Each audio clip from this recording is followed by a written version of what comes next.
As you can see, the flight path separates the map in half, and we can see teams going in for their drops.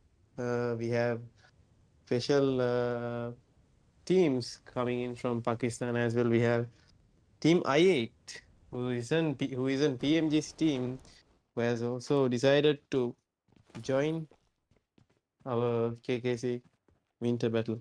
So we have Team Rising Academy looting in their favorite drop spot.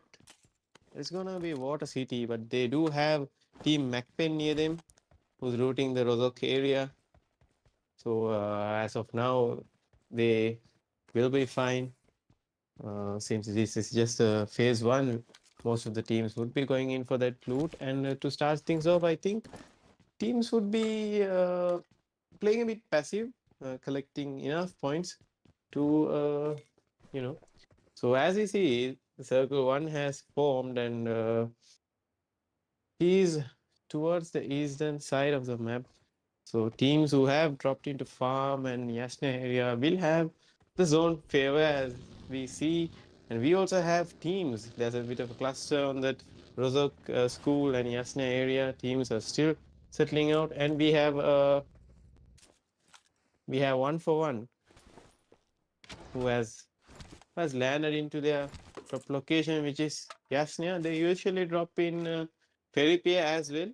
But this time around, they have decided to go for the Yasna drop, but they do have a team number 4 also nearby. Also, we have Team Bullet Track from Sri Lanka as well into that same place. So, Yasna typically has loot for 3 teams, but there will be issues with the vehicles. So, we can see if 1 for 1 or Bullet Track or Team ER, either of the team will decide to take a fight or not. Let's look and see. So there we go. He finds an M4 for himself. And we can see NRC losing a member early for METERSHOT Esports. Uh, Not really. So not really sure what happened to Scrapey there. He's done.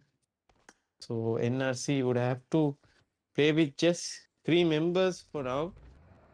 They have to move inside the circle also, but they have enough of time to loot since there isn't a team on the Primosk area. So we have our first Santa Claus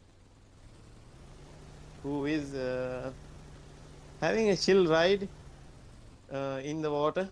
So whoever finds him, spots him out, whoever kills him will be rewarded with $2 of bonus prize pool. So teams will be looking out for him as well. And we have our next Santa Claus who is looting on the edge of Milta Power as well. So team yeah. So I8 is looting safely into their drop location, which is military base, and we have DXG as well looting, scavenging compounds, trying to get more loot to improve their inventory. So they do have Team MAKPEN who are very nearby.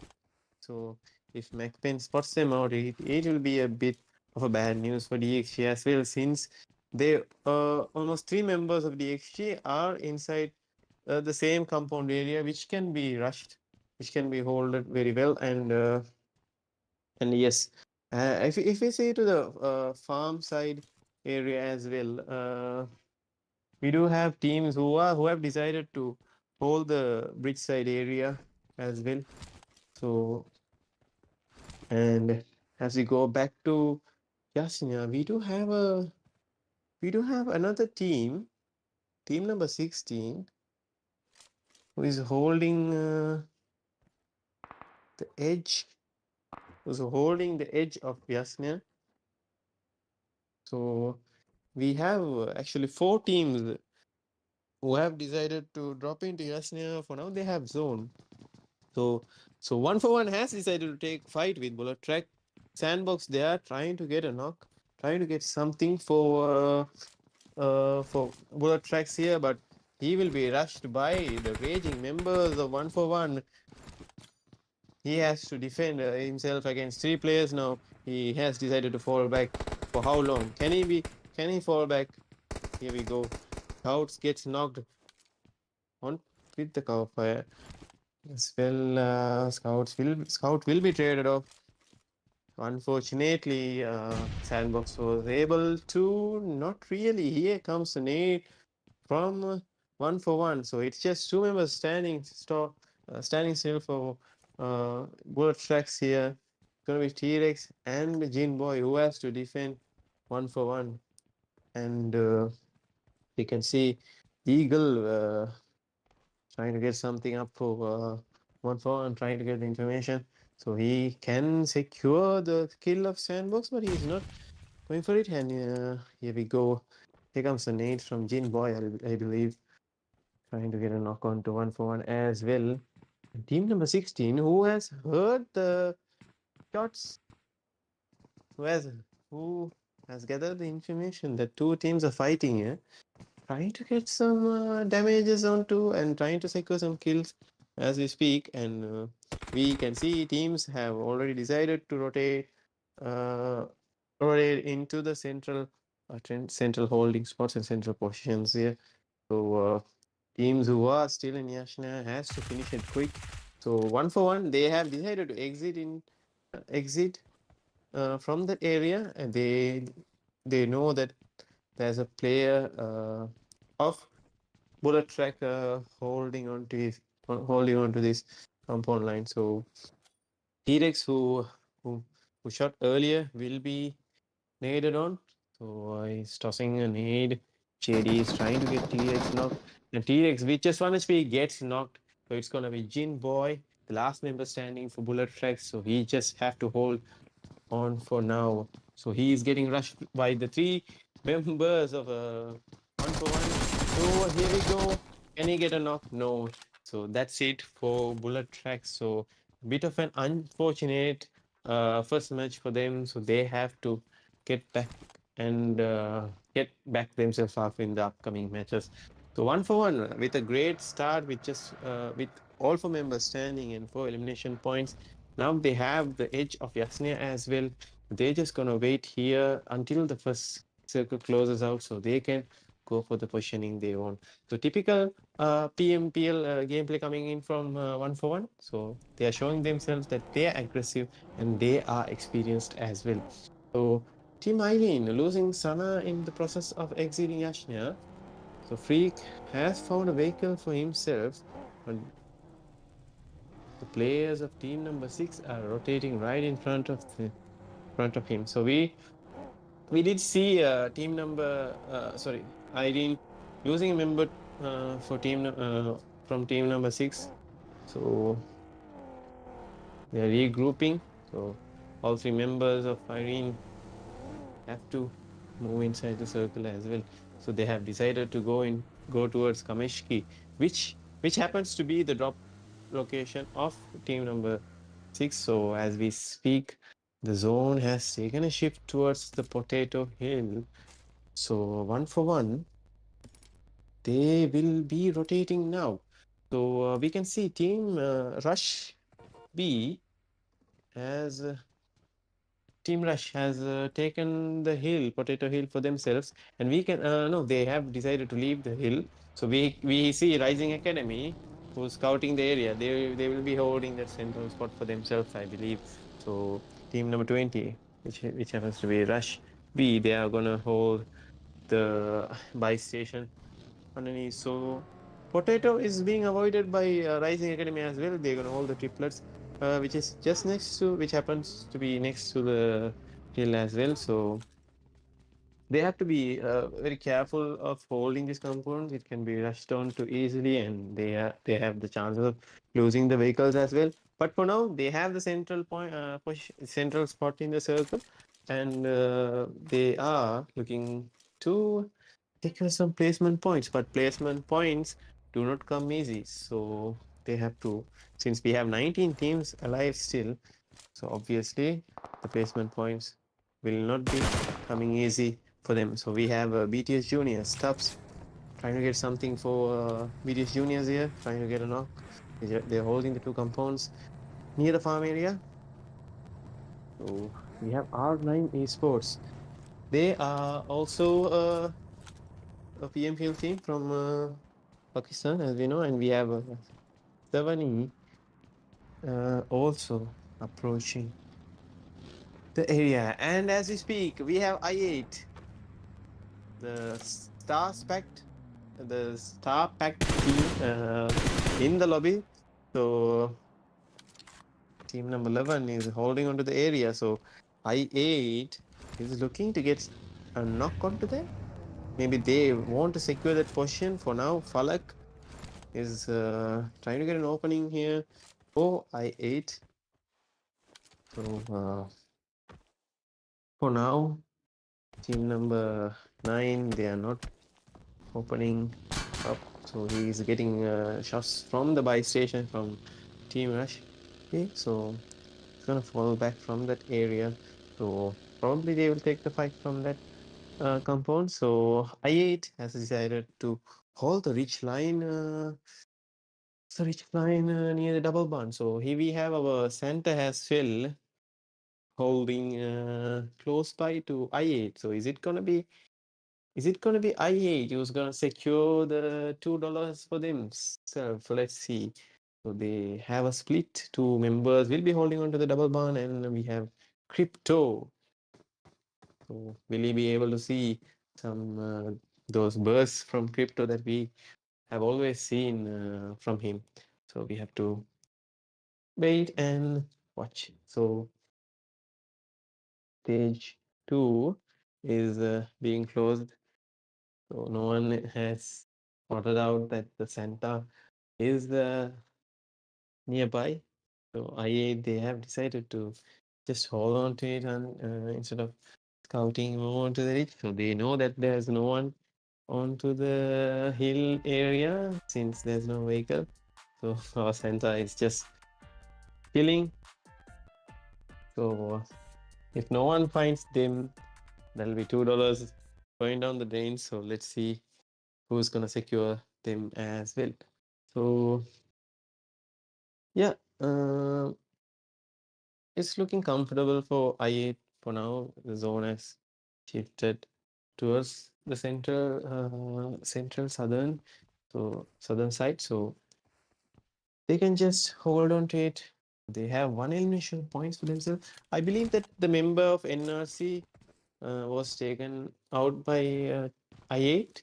So we can see teams are moving inside the central spots inside the circle.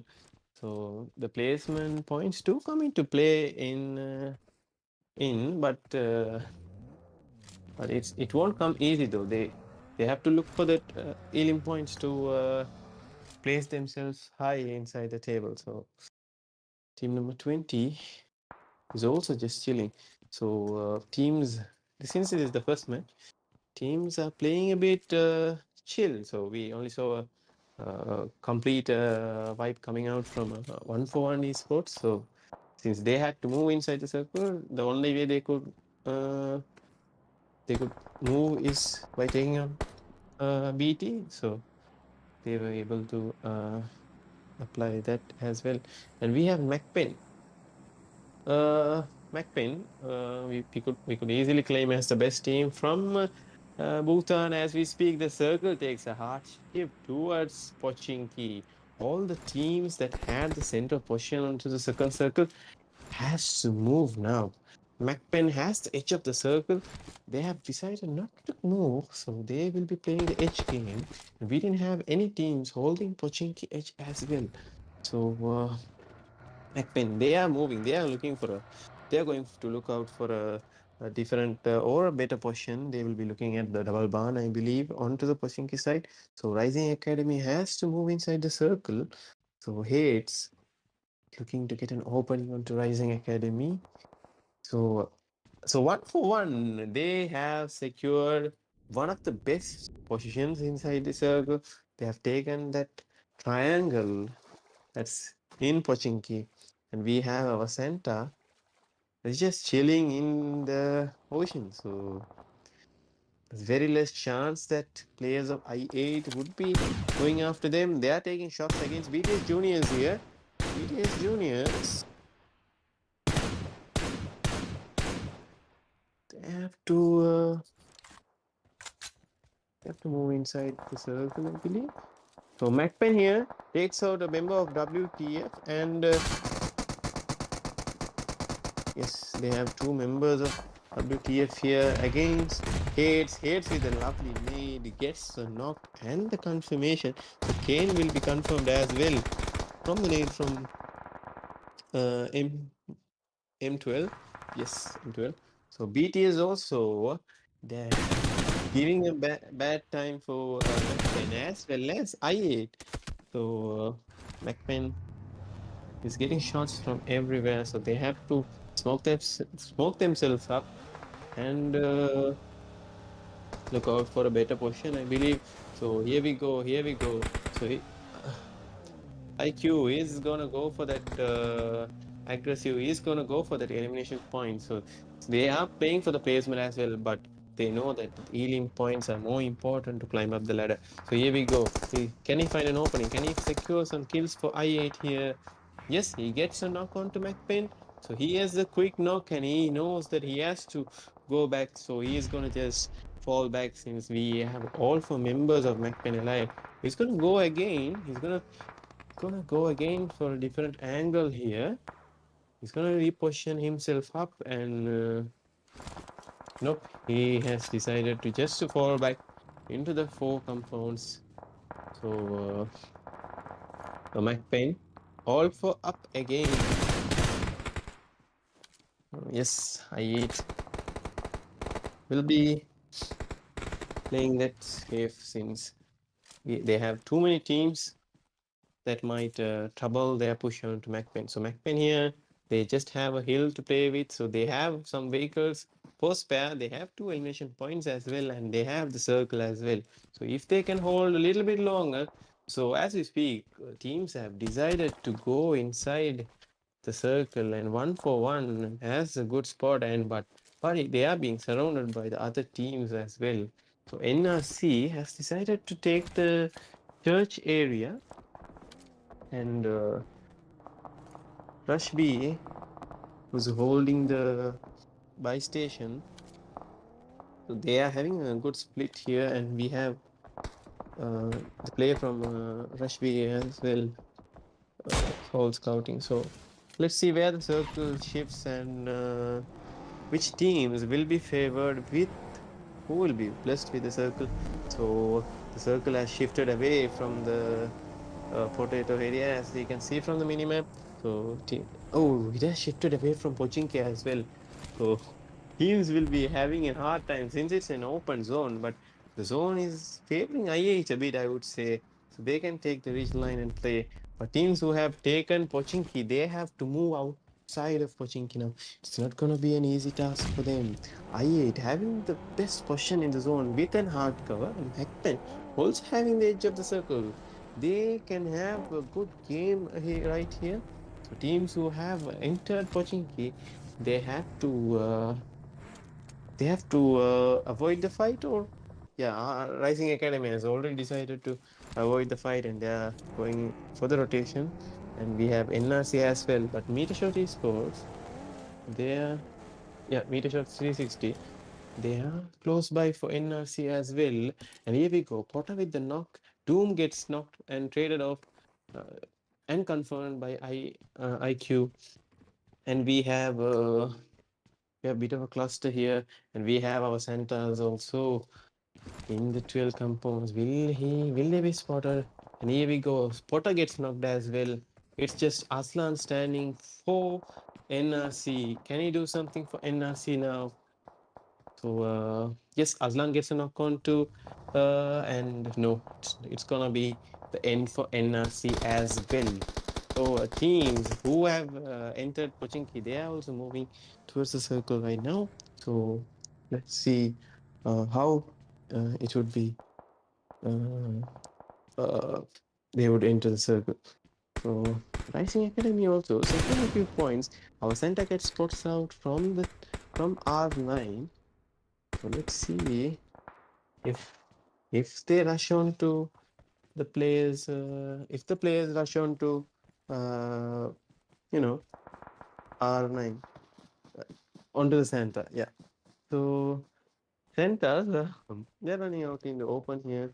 They have to go into the circle.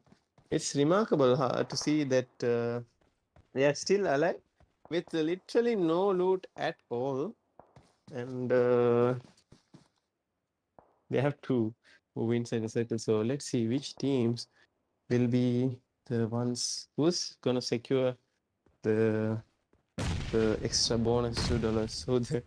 So R9 has decided to nade our centers out, but for now it's gonna be safe since doesn't know the position where he is. So you can see 70 and IE8 also securing some kills. So 1 for 1 as well, getting 3 knocks onto RD, and I8 as well. So it's a bit of a cluster here since teams trying to go inside the circle. So here we go. R9 Esports have secured 1 center for themselves. That's gonna be $2 for them. So as we speak, MAKPEN securing some kills from VTS Juniors, getting the knocks and confirmations. The teams have to move into the circle now, including R9 Esports. So they have secured 1 center for themselves. So that's going to be $2 for them from them extra points. That's not included in the prize pool. And the circle shifts towards. It's going to just shift to the open. We have one shack that's been holded by METERSHOT Esports, and we have Team MVP, not the most comfortable spot. They have to move inside the circle in 54 seconds. Teams are looking at them. They have 4 men alive though with 3 elimination points, but they can't go inside the circle here. They will have to go for the heal battle stats with just with the 3 members going in for the position and 1 member trying to get the placement point, but it's not going to be easy for them since we have the 3 surviving members of Meteorshot Esports, and they have 3 elimination points as well. So it's going to be a bit easy for them to secure the placement points from now on, since other teams have to fight themselves up to come inside the circle. So yeah, having a good spot for now. We can see if they can hold on to this spot. So we have I8 who has cleared the entire eastern side. That will be troubling them. So I8 is trying to get the entire eastern side for themselves, and they are successful with it. And here we go, R9. They're not letting the players of MVP Esports come inside the circle here. Not sure if they have decided for the heal battle strat, and we have RN Esports as well running inside the circle. So they have to move inside the circle as well. It's gonna be pretty much damaging once the circle closes out. So I'm not sure if anyone secured our Santa is still alive. So and the zone is gonna go for the eastern side. So I think it's gonna be a game where I8 can perform, but we can see members of I8 have decided to push on to 1 for 1, and they are getting knocked as well. So METERSHOT also getting few shots onto the players of 1 for 1 and I8. So I8 who had a good zone, and they have decided to push on to players of 1 for 1. Since they are holding the high ground, it's not really comfortable for them, and you can see crypto getting confirmed. For now, it's gonna be a bit easier for Mirishaf Esports, since the only player and the only team inside the circle, the only player who's inside the circle is knocked. So here we go.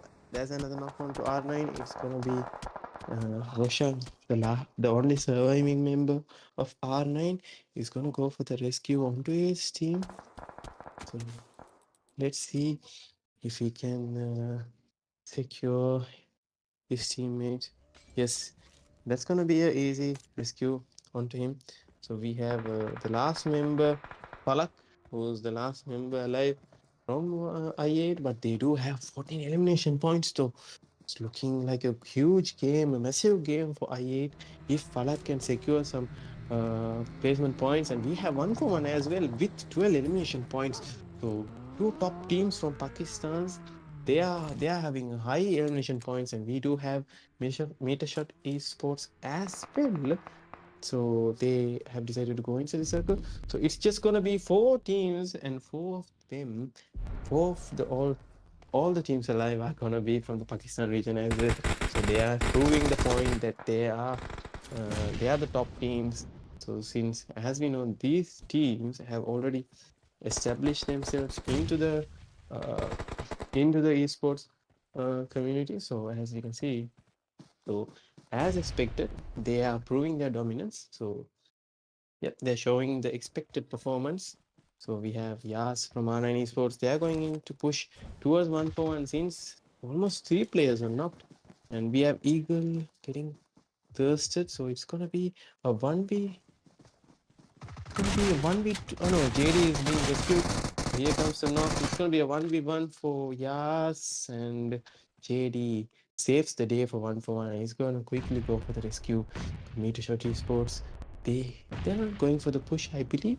So the last surviving member, okay, they don't know the position where 1-for-1 is. They are just tossing some nades toward the position of where R9 were holding before. So we still have uh, we have three teams alive, and we still have Falak holding on it for the I8. So if he's gonna let two of the teams fight, and either he can go for some elimination points, or he could go for chicken if he finds the right opening here. So 1-for-1, all three members are up on their feet. So they have smoked themselves up, and they are tossing some nades onto team number 18. So it's gonna fall back a bit to avoid himself getting knocked from the nades. So the nades are on point though, but not really getting any knocks. So they have to be more accurate with the nades. Yeah, Falak with that nuisance. He gets a knock. But the kill is gonna be secured from the player 1-for-1. So it's gonna go for another nade. It's gonna nade. This nade is going for 1-for-1. So he gets spotted, and that's the day.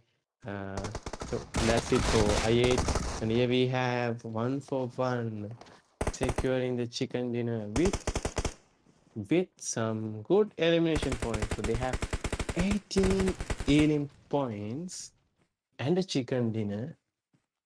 So that's a great start for 1-for-1 onto the tournament. So we still have 5 matches coming up, and we have METERSHOT Esports with 3 elimination points, finishing at second place, and we have I8 with 11 elimination points, finishing at the third spot as well. So a bit of an interesting start, and the teams that were well known, the expected performance are being shown by them. So let's see how they square up against the other teams onto match 2. It's gonna be Miramar, I believe. Yes. So stay tuned, guys. We'll be back with match number 2.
Okay.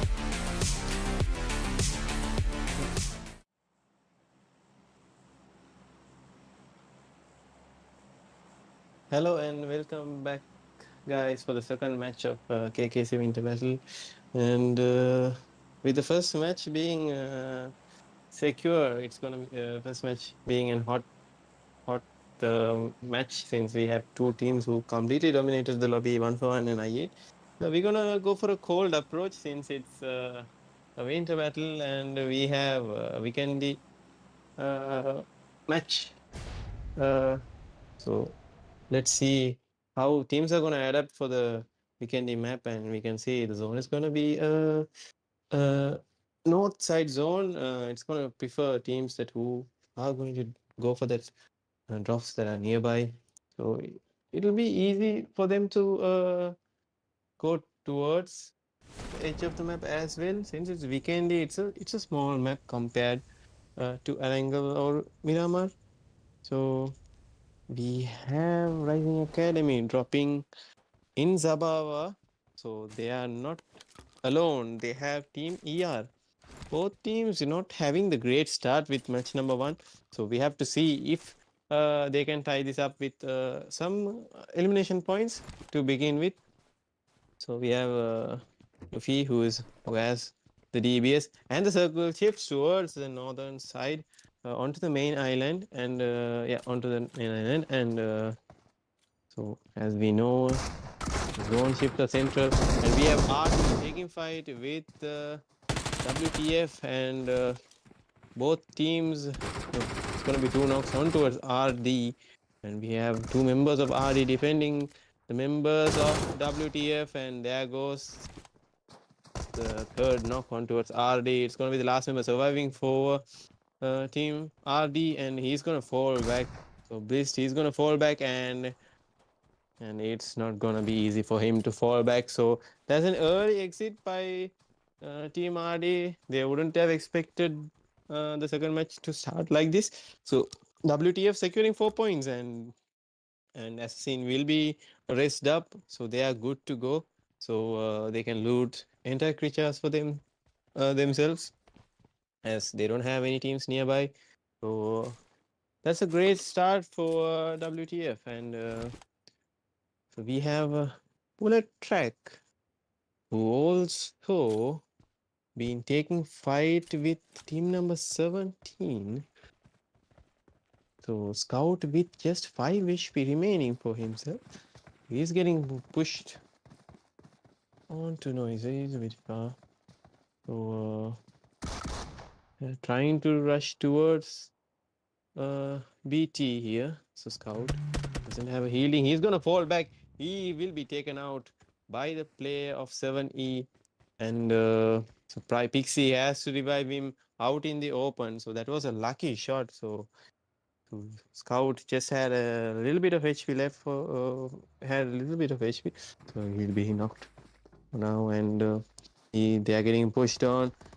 Here Pixie has to get a knock. He has to get a knock in order to survive here. They are getting pushed by 2 members. There comes the nade right on top of Pixie. So Scout with no HP remaining, he has to defend himself up against 2 members of team number 17. And here Gene Boy comes trying to get knock onto the back, and Scout has gone for the sneaky play.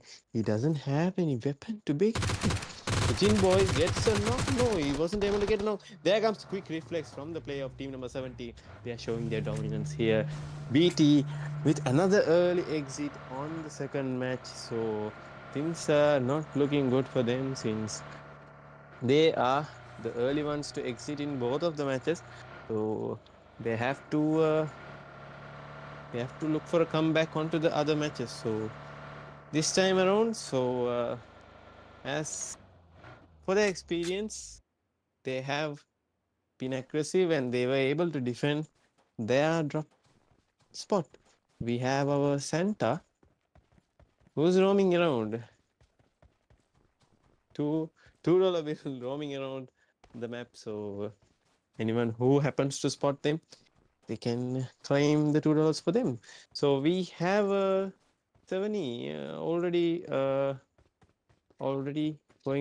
going inside the circle, and I8 as well, trying to get control on towards the center spots in the circle. So we have our centers roaming around in the edge of the map. So let's see if anyone would be able to spot them out. And here we go. The Zababa fight. One player is knocked, and there goes another knock on towards RA. So Ruffy trying to get a knock onto ER here. Here comes the Molto. He falls back. There comes the trade knock from Zerius. So it's gonna be a 3v2 here. Luffy has to get his teammate up as well, and comes the nade. Will he be able to get the knock? Nope, it's just gonna be a smoke. So he wasn't able to pick up the member of RA. Here comes Zerius for the backup. He's gonna get few shots from the player who is in the off angle. So he's gonna assist Luffy here. They have to take the 2v4 presumably. Yes, it's gonna be a 2v4. So they have to play it smart here. So let's see which team size up. And he was able to rescue the member. He was able to rescue Cloud. Oh, Luffy with a nade. He gets a knock. Sana gets knocked again.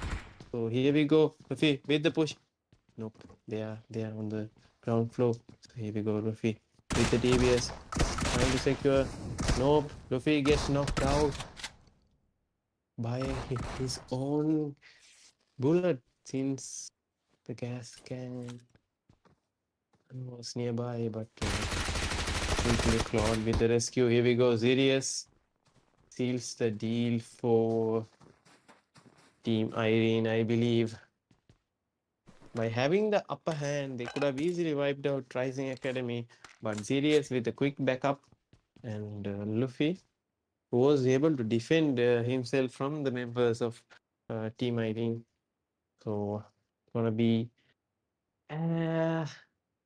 yeah, just 3 members surviving, and they're gonna have 4 elimination points. So let's see. And we have R9 rotating towards the circle. They are going for the central positioning, I believe, because since it can be a central spot is required for the teams. So zone shifts are always have been central on Weekendy. This map is known for its central zone shifts. So let's see how the zones are tie up onto the placement points, since placement points are as important as the elimination points. So but as we know, placement points doesn't come easy. So I8 happens to be taking fight with BTS juniors. All 4 members of BTS juniors are inside this compound. So I8 can sandwich them and try to get a knock. So they have to hold it out. So we have 3 members of BTS together, and we have Tups with that extended play. So staying away and trying to get an off angle, trying to get something up for BTS juniors to work with, since it's I8 who's gonna push them out here. So I8 definitely wants this compound. They definitely want to take the free elimination points. So they have decided to rush. I believe Tups with the nade. Not really connecting. So Tups keep doing something. He is trying to get something up for juniors here. Here comes the knock from Star Boy. Takes Falak down. So I8 has to raise Falak up. Will BTS juniors push towards I8? Stops here. He is trying to extend his play area here. BTS juniors are doing a mistake here. They are not pushing towards I8. They have decided to hold. So yes, so I8, it'll be an easy rescue towards Falak here.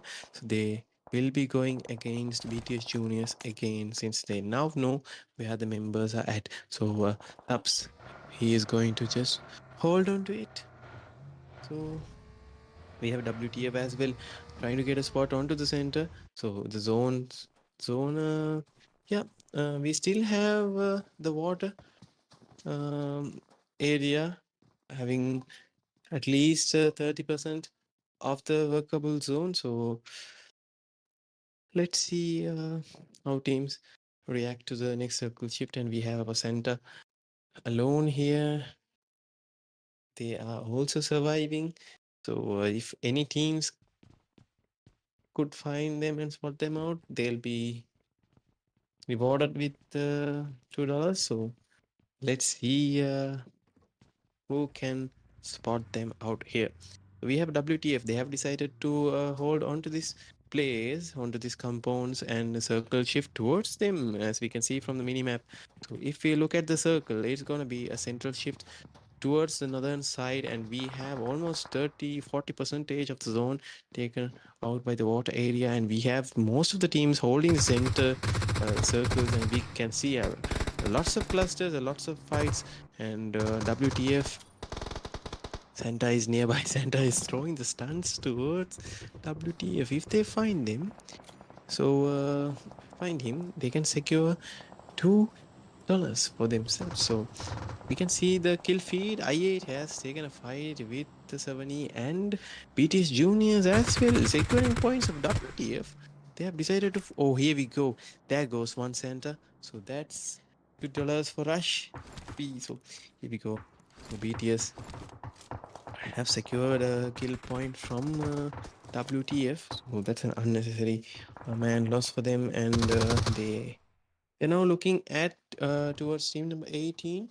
So Prize was able to get few shots onto them, he was able to get some damage out of them. So Taps also gets damaged, but he escapes the spray. So I8 is taking the fight with 7E now. They have gone for a different fight instead of engaging into BTS. So BTS was not giving anything, no openings for them to work with. So they have decided to take a different fight. So Neershot, who was able to finish second place onto the first match, they lose a member, but they have circle and good compound and a cover to work with. So we have many teams holding the center. So we still have MAKPEN, who's outside the zone. So not the typical weekendy gameplay that we could expect from the teams. MAKPEN and MVP Esports holding the edge of the circle. So if there's a hard shift towards to the southern part or the eastern part, these two teams will have some good positioning for themselves and good circle to work with. And if we see the kill feed, we can see Doom being thirsted as well. So NRC is not having the great start that they would have expected as well. So I8 here securing 2 elimination points already. Here comes another knock towards R9. So I8 is going aggressive right here. Will they push this compounds that R9 esports are holding? Nope. They're looking for the safe play, but here we go. The extend from BTS, but Starboy gets knocked from the trade. Tups get knocked as well. This is I8 that they are working with. So now Prize has to rescue Starboy and JD has to rescue Tups as well. I8 with just one, they have just given one knock, but they were able to trade out 2 players of BTS. Will Crypto push them out? So Crypto, he's trying to engage, trying to toss some nades. Crypto, let's see if he can take down JD, but JD with a beautiful knock towards Crypto, and Uzam with the cover fire was not really able to give something for Crypto here, since JD didn't open himself up, and Crypto will be thirsted by JD. So BTS would be surviving a little bit longer now. So I8 also taking shots at R9. They have to defend themselves against BTS juniors as well. So they are not letting R9 relax a bit as well. So let's see how this squares up. So R9 losing a member, and they have the circle, but since it's I8 who are troubling them, they are losing the vest and helmet to work with. So that will be an impacting factor in the last circles. If it's a 1v1s that you're taking, so they have to keep that in mind as well. So JKR here also having circle with 3 members alive. So they have lost Lego in the start of the match, I believe. So during the rotations or drop fights. So I'm not pretty sure about that. So let's see how the circle closes and how JKR will be working with. So I8 losing Crypto there. They have only 3 members alive. So let's see how the circle shifts and how I8 are going to react for that. So it's weekendy. So anything can go wrong, and with the circle has shifted more central, so MAKPEN has to move inside the circle. So they are still holding Garoka here. So we have DXG close by to them. So they're still looting. They are still looting the edges, getting more mates. So I'm not sure They might go for the Hillbell strats as well. So MAKPEN here, they have edge of the circle, but that's very unlikely for the next circle shift towards them, since we have always seen central circle shifts um, on the map of Vikendi. So you can clearly see all the teams are holding onto the central spot for the placement points and to secure a good spot and secure more points into the match. And DXG, they are holding the warehouses that's close by to Koroka, so they have to hold against MAKPEN. That's the potential team that they could rush on, they could get rushed on to. So they have to hold against MAKPEN. So it will be good if they could focus on that side more, as well as if the circle shift towards against them, so they have to take fight with JKR as well, I believe. So let's see how it goes. And yeah, we can see MVP Esports as well, who has a bit of a secure spot inside the circle, since their backline is clear. They can play, extend themselves up and play a bit. The compounds in front of them are free, except for the ones that Rising Academy is holding. So let's see how MVP Esports will get inside the circle. I mean, secure more better players inside the circle. So Uzam has been knocked out. So it will be a easy rescue for I8 as far as things go. So pretty interesting to see how I8 has not rushed towards the revive here. He'll be revived though, but they are not rushing towards the revive, which could lead to another potential knock, since the players of R9 are looking at the position, the knocked position. So something that we could look at it, and you know, so BTS have fallen back. So the circle moved towards Zabava. So RA, who dropped into Zabava, they have the circle, and that's a good circle shift for them as well. So DXG has to move inside the circle now. MAKPEN would be approaching towards them, so they have to handle MAKPEN as well as things goes. So JKR has to move inside the circle as well. Will DXG push towards JKR? That's the question in my mind. So JKR, they'll be moving all in together, since they can't do the scout gameplay here. So we have 1 for 1, also having a great spot inside the circle with so Price gets traded. Price gets knocked by Uzam here. Will I8 push towards BTS Juniors here? So I8 has decided to take the fight. So Starboy has to defend himself from the raging players of I8. Uzam here with a little bit of angle, trying to get an opening for I8 here, trying to get something for I8 here. They are getting naded on. JD and Tups have lost some health, and they get a trade nade on towards Falak, but was not able to knock him. But you know, was able to damage a bit. And we have a DXG getting knocked down by R9. It gets 2 knocked. So DXG has lost 2 players for now. They had the two players down for DXG now. I believe DXG was going to move inside the circle, trying to take the vehicle out. Oh, yeah, they have crashed into this compound. And while they were crashing inside the compound, R9 were able to get 2 knocks onto them. So here we go. Uzam gets knocked and traded and thirsted down by Saboy here. It's just going to be 2 members surviving for I8. So let's see if BTS can defeat the 2 members of I8 here. I8, as far as things go, they are more experienced. So, but things are not looking favorable for them, since they are getting shots from R9 as well. So, as I believe they have to take down 3 players of BTS who are holding the compounds. So I8 doesn't have a vehicle to crash onto them, I guess. So previously, from the previous engagements, I believe they have lost their vehicle. So Falak is in a bad spot, and there comes a circle shift. It's gonna be a port side shift, and we have almost half of the circle onto covered by the water area. So RA is having a great shift again, so they can hold the teams on the edge, and Rush B also having a great zone control onto the port area. So they have the hard covers. So let's see how things go. And BTS Juniors and I8 has to move inside the circle now. They have 20 seconds or so to work with. They have to go inside the circle, and BTS Juniors, they have to exit, but R9, sorry, I8 won't let them exit that easily. So, and we have METERSHOT Esports securing a place there. MVP Esports has to move inside the circle. So let's see. So team number 20, just 2 members surviving, but they're good for now. They can easily secure very good placement points in this match since they have a good spot inside the circle, but the player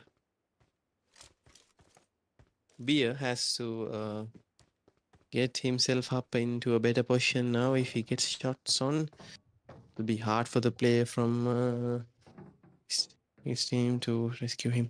So here we go, MVP Sports getting taken down by METERSHOT Sports. They have to move inside the circle. MVP Sports not having a good time here. So Tubbs confirms Uzam here. It's just Falak left for IH, I believe, from judging by the kill feed. And Starboy getting knocked from the circle. So it's going to be Tubbs and JD alive. And Falak secures Starboy. And it's going to be a 1v1 between Falak and Tubbs. But Falak gets taken out by the circle. Tubbs would be the last man surviving for BTS Juniors. Has to move inside the circle. So we have team number 6 as we speak, holding inside the circle with team member alive, and they have the edge.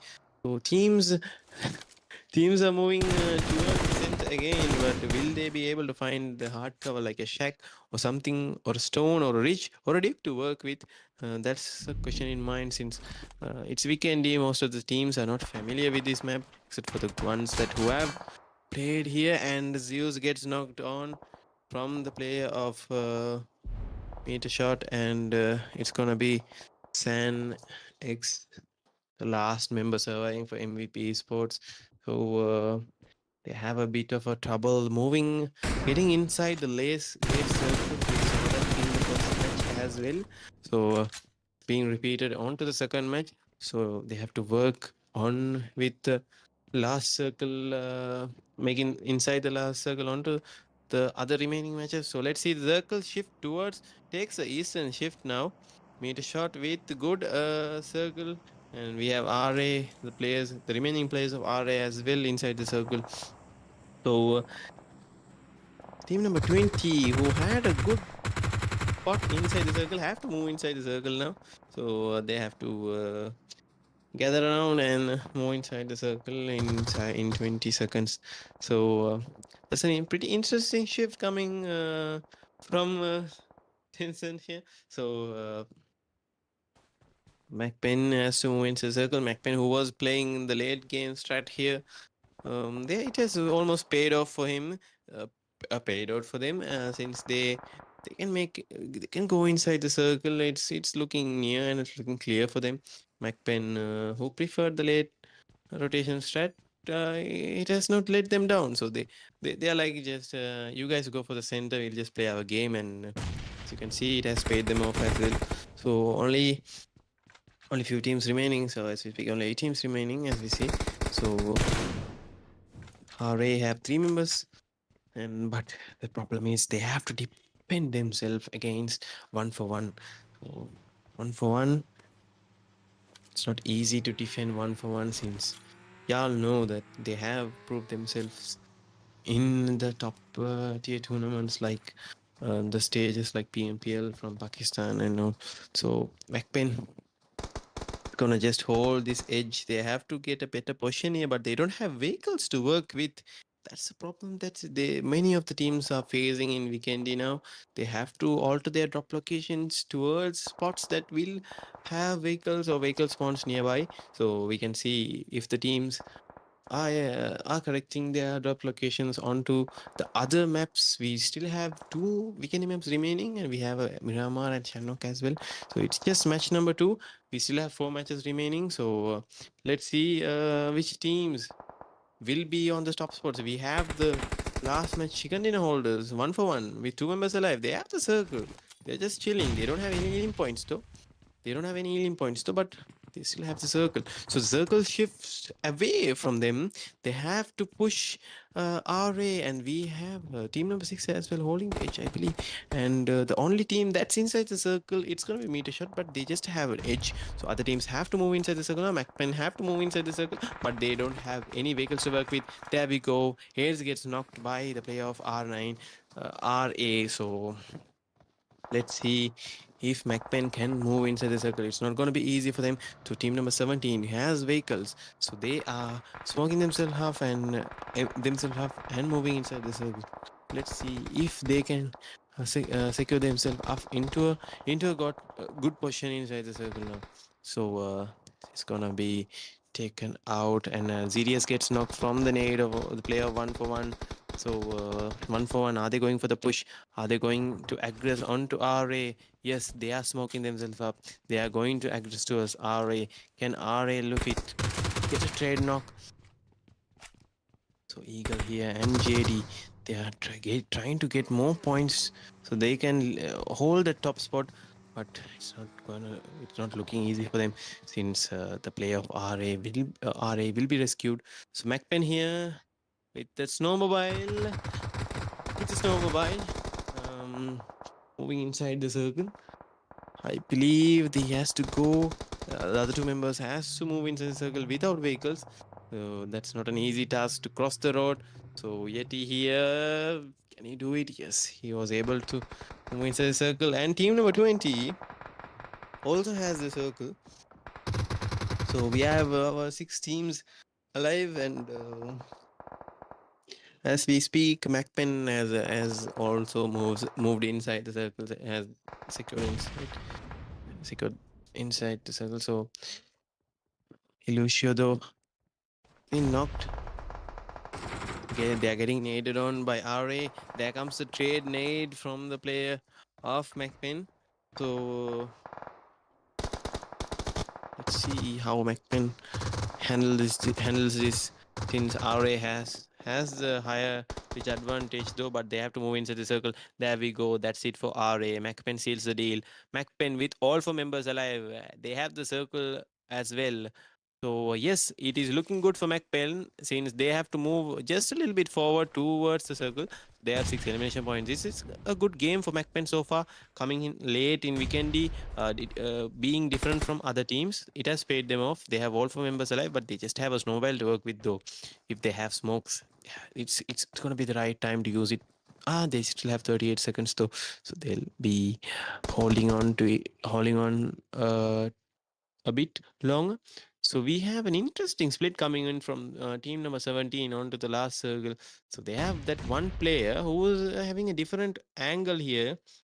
So he has to move into the circle, but he can have that angle towards the player of team number 20 and get the uh, kill points, I believe. So he has a shack to work with, I think. Yes, he has a shack to work with. Team number 20 has to move inside the circle first. So he will get shots from the player of team number 17. And here we go, as we expected. There's the shots coming in from Thug here towards Beer. So let's see if Beer can survive. Here comes the nade. He's lodging in the nades, and there goes Beer. There goes team number 20. So it's gonna be 3 members of team number 17 against MAKPEN. There comes some knock towards M12. So Thug here with an off angle. He will go for the nades as well. He's tossing the nades, trying to get something up for 7E, and that's it. So what just happened? MAKPEN had to move inside the circle, but the split that team number 17 maintained has paid them off. So XG with the chicken dinner with 18 elimination points. Is it 18? Yes, with 18 elimination points.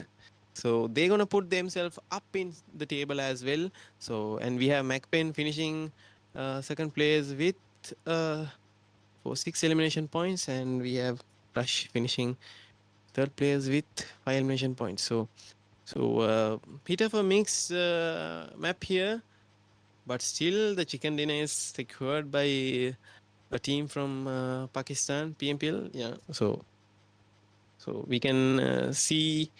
Let's see if we can see different teams coming out on top onto the third match. So until then, we are taking a small break. We'll be back with match number 3. Yeah.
Yeah, bro, போலாம் bro.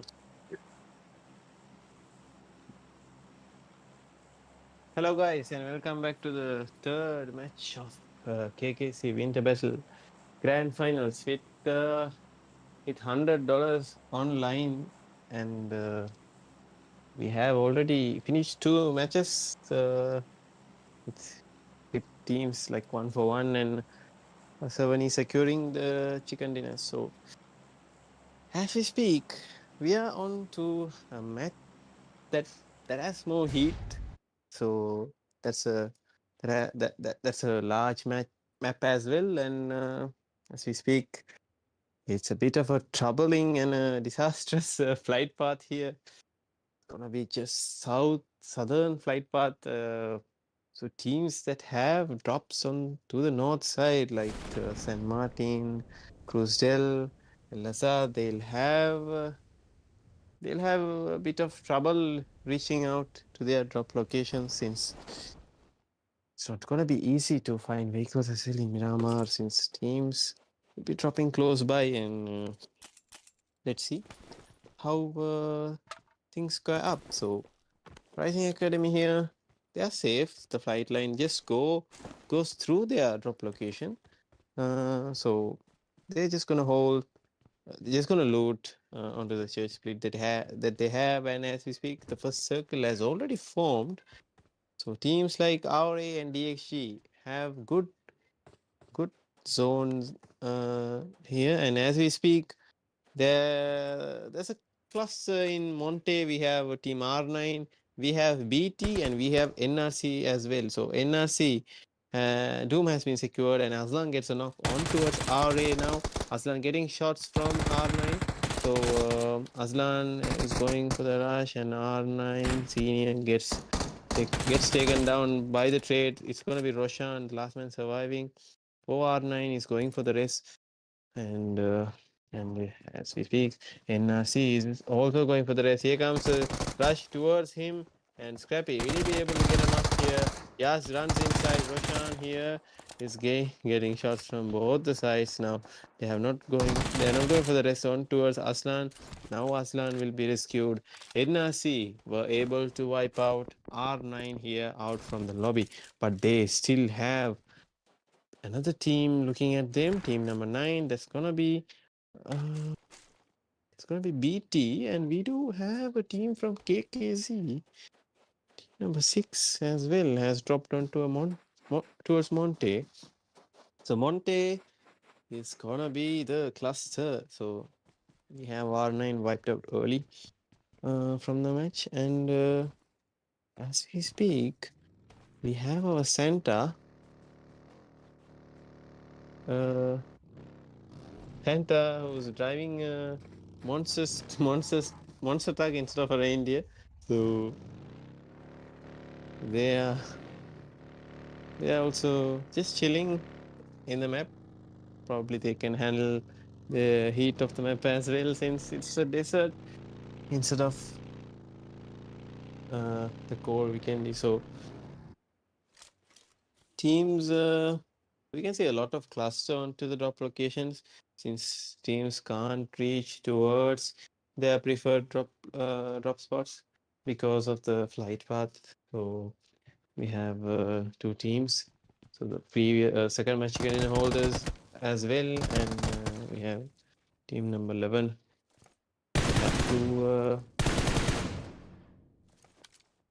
they have to finish the fight as soon as possible, since phase 1 is being closed and they're in edge of the map, and so there will be only one team alive out of the 2. So MVP Esports now, just 3 members. They're taking a fight against JKR and losing 2 members early. So he's gonna be the last man serving for MVP Sports. So he has to do something. It's just Zeus all by himself, having a big task onto his shoulders, since the previous matches weren't that good for them. So let's see how they outperform. So WTF here secures another member of team number 17 now. there comes the knock from Ashad. Can he secure him? Yes, he goes for the secure. So these two members from team number 17 has to defend themselves against the rushing players of WTF. So Gokubot jumps down, goes to the second floor, trying to give them a surprise now. Goes to the balcony now, gets a jumping shot, gets a knock onto Saito. He's looking to secure him out, but going for the knock. Almost he gets the knock. It's the S2LK outperforming the AKM there. So it's gonna be the last member. Ashad alive for team number 17 now. Gets the knock. It's gonna be Assassin versus Ashad. Assassin. He's going for the rescue. Assassin doesn't have anything to heal. Ashad now. He has to heal himself up as well. I believe he also doesn't have anything to heal. The zone is also closing in. But here we go. Assassin rescues the player up. So Ashad going to be outnumbered in seconds now. He has to do something. He has to do something quickly. Either he has to fall back or he has to rush. But instead, he's just going to hold and heal himself up. So he has to take down 3 members of WTF now with an Uzi and an VSS. So he had the opportunity to push them and finish and seal the deal, but he didn't go for it. So all 3 members are up for WTF. So they'll be going against Ashad now. They'll be full sending him now. So as we speak, I8 didn't go for the fight with RD. Instead, they have just looted Los Leons and they are rotating inside the circle, going for the placement points. So I8 were not they didn't secure any good points in Weekendy. So bit of a too soon onto that Weekend events there. So they'll be looking forward to finish this Miramar match in a better way. So as we speak, NRC has decided to move outside of that Monte cluster. So teams like Bullet Track, who were too soon by the other teams on the first and second match, will be playing it safe. So we have a center. They're just chilling in middle of the map. So they have spike traps being set up, and are they gonna drive through that? So let's see if they are gonna drive through that. Nope, they're not gonna drive through that, I believe. So they're just gonna go for a different place in the map, trying to give teams that the $2 they can get out of them. So Bullet Tracks looking for that comeback match. So we have Jin Boy who has we have Scout who has already secured a place, and we have Jin Boy with a external split, and we do have METERSHOT overlooking them from the hill. So they have to be bit concerned and alert. They might get shots from METERSHOT as well, and RA is holding one of the best possible holding spots in the map of Minamar, the church. But they do have I8 who's looking at them, and Riz here gets few shots against Palak, but here comes the trade damage from the players of I8. So they have to be a bit alert and cautious here. Since it's I8, they might just go for the push. There's a knock here. Falak here trying to get it. Sorry, Riz here trying to get a knock onto Falak, but really able to connect any bullets now. So Falak, he has to be a bit safe here, since he has been already spotted out by the players of Rising Academy. So yes, he knows that, and he's looking for a repositioning, I believe. So he's going for a different position, or nope, he's just gonna hold out here for the time being. And yeah, circle goes towards the southern shift. So our centers are also roaming around the map, trying to give the teams the $2 that they can get.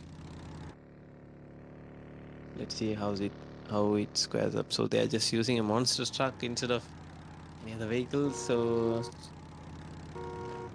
they're having the fun. So teams are going for that central holding spots again. So RA has also left the church and they're also going for the center. So they are still playing for that placement positioning. So BTS Juniors, Tubbs gets a knock on to RA and Tubbs gets trade knocked. And here comes a knock on to. So JD secures the kill. Sirius has been thirsted. So, and as we speak, Santa, they are going on to a class. They're going on in between a few teams and MAKPEN gets the $2. And here we go. I8 gets a knock on to M12 and he's been secured and hates here. They are on low ground here. MAKPEN here losing one member by one member. Now Uzam has to take the 1v1. Hates will be knocked down and in no time. It's going to be the last member surviving. It's going to be Yeti. It just takes one Molotov or one nade to take him out. So Yeti is going down and can he get him? Just 1 HP remaining. Yeti was able to get a chunk out of Uzam, but was not able to get him out. So as we see, MAKPEN gets in a bad position there. So there wasn't much possible for them, but they were able to secure a center though. So they were able to secure $2 out of this match. So let's see how MAKPEN will come back in the other 3 matches. So yep. So METERSHOT here. So players of IRENE are silent. They know that one player of METERSHOT has taken the compound, but they're going to be spotted out because of the rich glitch. So they are just going to fall back and try to get a different position. But here comes the knock. Lovely spray coming out from the player of team number 18. IRENE is losing a member. They're going to lose a member, I believe, since they are falling back. So they will be rushed by the players of METERSHOT. So zone goes towards the southeastern side and teams who have rotated from the top, they'll be having a good zone as well. So RD is also going towards the center, I believe, judging by how the other players are moving. But these players just topping themselves up with more loot so they could use it in the last circle. So they will be going for a better positioning as well. As we can see. Yep. So no teams really holding the center warehouse. So people are holding the ridges for now. So teams are yet to come inside the circle, yet to take more spots inside the circle. I8 with 4 elimination points and all 4 members alive and reviews, I believe. So he gets knocked out. He'll be rescued as well. So I8 is also having a decent position inside the circle. So they're trying to get more points out of this match. So I8 has been a bit consistent, not really securing any chicken dinners, but they have been consistent for the first 2 matches. So they have maintained the consistency in the 3rd match as well, with having zone and with 4 elimination points. So Zeus here, who's solo, has to do something for MVP Esports. He has the zone though, but he'll be rushed by the players of JKR very soon, pretty soon. So BT also has to move into the circle. They are also moving towards a cluster, so it's not going to be easy for them to move into the circle as well. So let's see how they approach the circle. So Ardi now taking shots at players outside the circle. So trying to blast that pickup out. So not really connecting much bullets here. So here comes the support from other player. There we go. T-Rex and Pixie gets knocked out. So they will be secured. So just two members remaining for Bullet Track. As I said, it's not going to be easy for them to move inside the circle since they are just going towards a cluster. So that late rotation strat onto Miramar didn't really work out on BT since teams are holding the edges. So this is the side that had the cluster. So on the eastern side and on the southern side, the cluster was little less. Here we go. DXG also getting knocked out. So yep, Madhu will be secured. Azlan also getting knocked outside the play zone. So NRC is also yet to move inside the circle. So we can see many teams going outside the circle, and we can see Potter also knocked out outside the circle. So NRC is having a hard time going inside the circle as well. So it's a bit of a hard shift. So on the teams on the right, I mean on the left, sorry, the west teams on the western side has to move inside the eastern side. So since it's a hard shift, the circle was really free uh, onto the eastern side. So the teams on the left would be having a trouble. Would will have trouble moving inside the circle. So DXG here getting nailed on by METERSHOT. So they are also stuck inside this dip. So it just takes one or two good nades to take out DXG outside out of the map. So let's see how METERSHOT approaches here. So Scrappy was able to make himself inside the circle. So RD will be holding that ridge. That's a very nice ridge that they can hold for this zone. Here we go.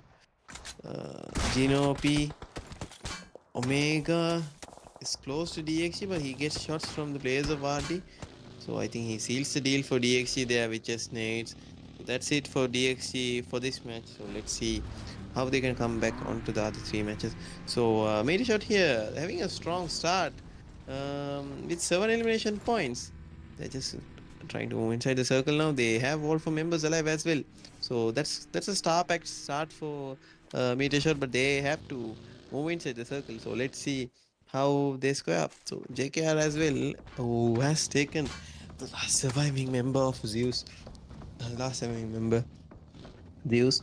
So they have the edge. They're gonna go for the edge gameplay here. So METERSHOT has to move. Has decided to move from the side that JKR is holding. So let's see if they take the fight with JKR for now. Though they are taking it slow, taking it with, taking their team with as the blue circle moves. So Crypto, as we see, the kill feed gets knocked. The 1-for-1 is also going for that aggression now. Only 29 players alive in the match. So we can see teams have changed their approach. Either they have changed their approach, or because of the hard shift, teams have been in a bad position. So the teams who had zone have taken them out. So Zeus, oh, he was able to escape from JKR. He's close by to 1-for-1 though. So 1-for-1 who had a strong start, but looking at the other two matches, so they have not been consistent with keeping their players up. So they have lost 2 players already. And can Zeus pull up the 1v2 and the zone shifts away from 1-for-1? So do the players of 1-for-1 know that Zeus is here? Yes, they do. And there comes the nade. So that's it for MVP Sports now. So all the 3 matches has been bad for them. So let's see how they come back onto the other matches. So here comes another nade from Hacker. So he's going against WTF now. 1-for-1 is going for the elimination point. So that's it for WTF. So out of nowhere, they were able to secure 4 elimination points now. And we have 8 teams remaining as well. So 1-for-1 has to move inside the circle now. So they have the vehicles of the teams that they cleared to work with. So let's see how they move into the circle. So as we speak, JKR Crow gets a knock onto METERSHOT and secures Omega out. So that's it for METERSHOT Esports. With that type of a strong start and almost 8 elimination points to begin with, METERSHOT Esports were not able to take the zone. So they go down as well. And we have the last member of BT surviving. We have Scout trying to get Uzam out from the net. Uzam gets knocked. So will Scout be able to secure the kill? Yes, Scout secures the kill of Uzam. So do I know that Scout is here? He's just holding in the open with just a bush that's covering him up. So let's see. Once the circle closes, it's going to be hard for him to survive any longer. So he was able to get the kill point away from 1 for 1. So 1 for 1 is going against JKR now. Here comes the lovely nade from Hacker. Will he be able to get another knock? The man with the golden hands takes out 2 members of JKR. Here comes the trade from Ninja, the last member surviving for JKR here. So it's going to be a 1v1 between Eagle and the last surviving member of JKR. So let's see. So Eagle is just going for the res. Pops a smoke out. So I think Ninja will be going for the revive onto his teammates. So yep. Eagle is going for the rescue. Circle will be closing, but they are inside the circle. So I think RD has rushed on towards JKR. So JKR will be taken out. So Irene down to the last member surviving as well. They have the circle, but still the teams have surrounded them. So yeah, RD with all 4 members alive and a great control of the circle. We again have Pakistan side of uh, teams alive. So as we can see, RD with 12 elimination points. It's going to be a huge game for them with 12 elimination points. So they also have a good position inside the circle, and we have 1 for 1 out of nowhere being on the top 3, and we have I8 as well, who has been consistent, I guess. No, they were not consistent on the second match. So yep, we have I8 as well alive. So let's see, it's going to be the last 3 teams alive. So all 3 are again going to be the top teams in the lobby. So I8 Falak here takes an off angle. They have 8 elimination points. So it's going to be a good game for I8 for 1 for 1 as well as for RD. All 3 teams having a good game here with compared to the other teams. They have the elimination points that they require. So I8 has to move inside the circle though. So RD with the entire control of the circle. Oh, here comes the cover for I8 to move inside the circle. Hacker gets Wink down. So Hacker, here comes off. Here comes the flank from Visit. Will he be able to spot Hacker out and get a knock? Just holding on to them. So he's gonna wait for the circle to close on. So I8 has to move into the circle yet. So I8 no, Hacker gets another knock on to RD. Now RD is having a trouble holding the zone now since Crypto is also moving close to them. So does Crypto know that the player of RD is knocked out? So Hacker was able to secure 1 point, 1 member of RD. So here goes another member of RD. So Hacker is doing a great job here for 1 for 1. Is getting those knocks and securing those points for 1 for 1 here. So having a massive start onto the day with match number 1. So they have maintained their standards 1 for 1 now. So Hacker having that 5 elimination point count onto his name. So they also have the circle. So it's going to be a 2v2v2 where RD was having the great control of the circle, but Hacker ruined it out for them. So it's all square now for all the teams. So let's see which team the circle favors. So it's gonna be I8, the team who's gonna get the circle 1 for 1 has to move inside the circle, and RD also has to move inside the circle a bit. So let's see if I8 can close this out with a chicken dinner onto the third match, onto the first half. Let's see how it goes. So bit of a split onto the circle as well. So I8 is maintaining the split, but 1 for 1. They're close by, but they have to move into the circle now. Just 13 seconds remaining. So RT has already decided to move into the circle. Visit getting few shots from the player of RT. So here we go. He's gonna push on to Crypto here. Crypto gets the knock. No. Yep.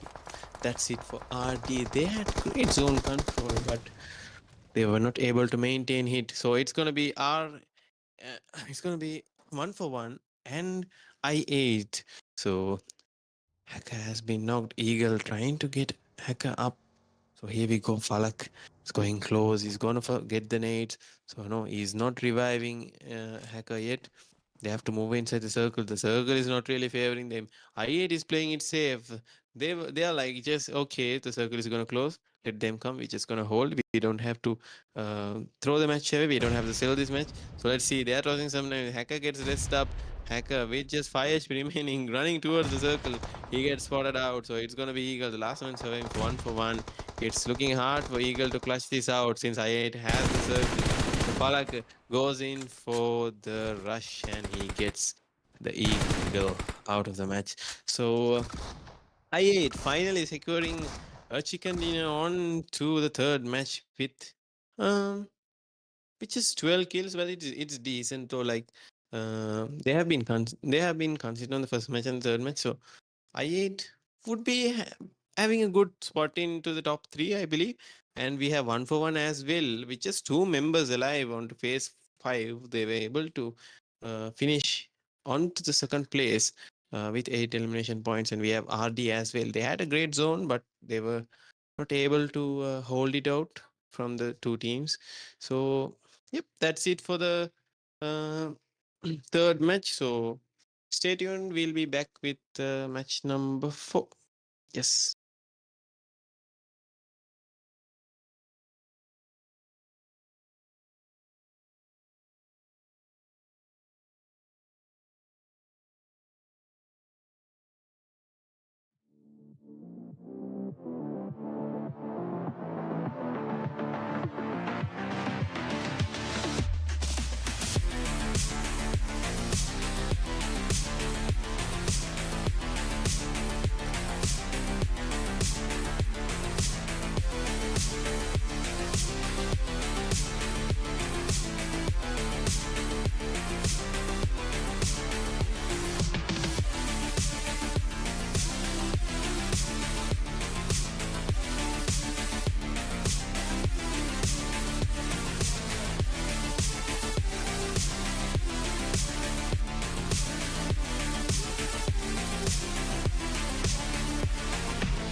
Hello and welcome back to the fourth match of KKC Winter Battle. It's gonna be weekendy again. It's gonna be the second weekendy out of the 6 matches. So all 3 matches has been dominated by the teams from the from the very top teams from Pakistan, as we know. Uh, when PMGC teams playing onto it. So let's see how this weekendy match would go. So the previous weekend match had a northern flight path, but this one is a bit different from the first weekend match. So let's see. So the teams who drop to the south side will have easier rotation towards the top locations. So easy gliding. To be honest, yeah. So let's see how teams would be playing in this weekend match since they can avoid the drop fights that they had previously. So they know they have more intel onto the map now, so they can uh, look for a spot that has less teams. So as we speak, it's gonna be a eastern circle. So favoring the teams that are looting uh, towards the Dobromesto area. So let's see how the teams will be having their rotation. So out of the out of the 3 matches, um, as we know, one match was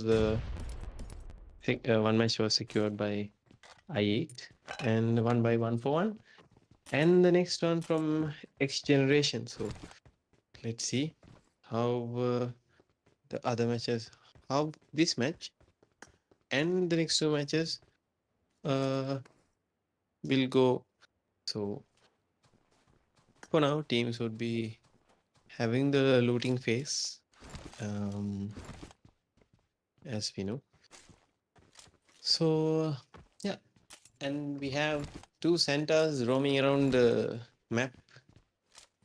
Uh, so whoever spots them out, whoever spots them out will be rewarded with $2. So teams should look out for the Santas as well. So let's see how it goes.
Yeah, bro. You can't see anything on the stream screen. What's up, பாருங்க கொஞ்சம்.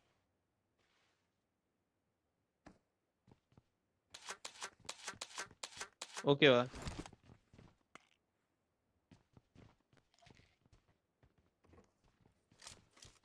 Okay, bro. Okay, right?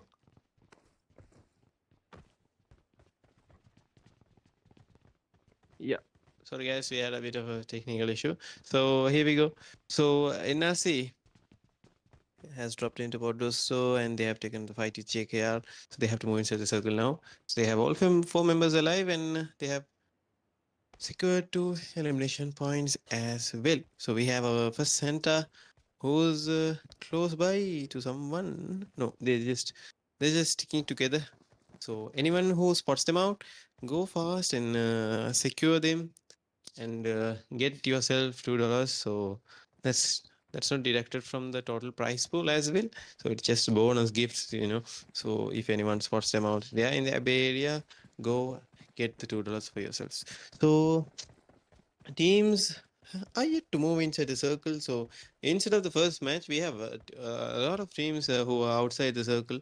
They have to move inside to the main island and get themselves inside the circle. So we have 1-for-1 losing Eagle early, and they have a team close by to them as well. So let's see. As we all know, 1-for-1 is actually on to the top 3 spots in the leaderboard. So let's see how it squares off. And we have MAKPEN, who had a bit of a too soon on the last match. So they have decided to move away, and as we speak, BTS juniors were able to get some shots onto the vehicles of Hades, but not really connecting anything. So they have lost Yeti though on the process, and we have Tups. Is he deciding to push? And his vehicle is back, so he was able to get him out. So they have decided to push towards them, but in the name of M12, they were shut down for now. So the rush was shut down for now.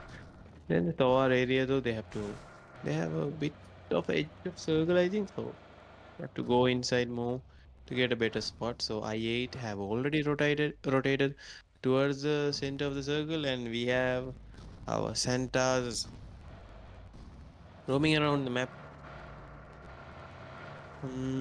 PT is close by, and therefore taking the fight with 1-for-1, taking the revenge of the first Erangel, but both teams have lost considerable amount of utilities and members as well. It's going to be a 2v3 for 2v3. So 1-for-1 actually going in for the rush. T-Rex will be taken out from the Molotov from Hacker. So it's going to be Scout, the last member surviving for BT. So BT is having a bit of a bad day today with all 4 matches being except for the Miramar one being very mediocre from them. So here we go. The name. No, it was a stun, but it didn't connect. Scout. If Hacker comes out of that wall, Scout can actually knock him. But if Scout doesn't have the helmet, he's not going to go for that. He's with the DBS. Can he clutch? Can he get the 1v2? Gets one. Was going for the 2, but he didn't have the helmet for his support. So that's it for Bullet Track, and 1-for-1 were able to wipe out Bullet Track again from the match. So they have 5 elimination points though. What is the start of the map? So we have XGENERATION who's going against the members of Rush B Trades 2. So going in for the loot, going for the information of where the other players of Rush B might be. As we speak, so centers have been damaged by the players of IE3, I guess. So he has healed himself up. Actually, the centers are having, they are taking the zone faster, and they're securing more position in the circle. Uh, comparatively for some of the teams that are playing in the lobby today. So they're just chilling, they're just looting, no weapons, just vehicles, and they're showing the teams that they are on, but no one's actually trying to get the points. And we have the play of RD spraying towards our center, but not really connecting any bullets. So our centers will be surviving more. They are going towards the players of WTF. Will they be able to secure the $2? Let's see. Nope. It didn't spot them out. They're having the trigger control.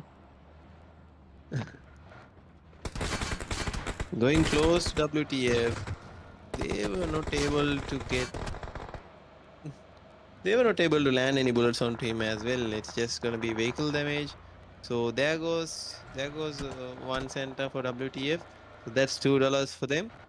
So this center is still roaming around the map, trying to give the $2 for some team. So no team is really going after them. So RD, who had a great match who had a great previous match. So this match they have gone for the placement play. So let's see how it works for them. So as we speak, we have Uzam who has knocked out a player from METERSHOT Esports. So we have our center who's it's just gonna hold here. He got a snowmobile, so we can roam the map more. So as we speak, just circle 2. Teams are just settling out for better player positions in the circle, so better placement as well. So not much of an action here except for our center roaming around the map.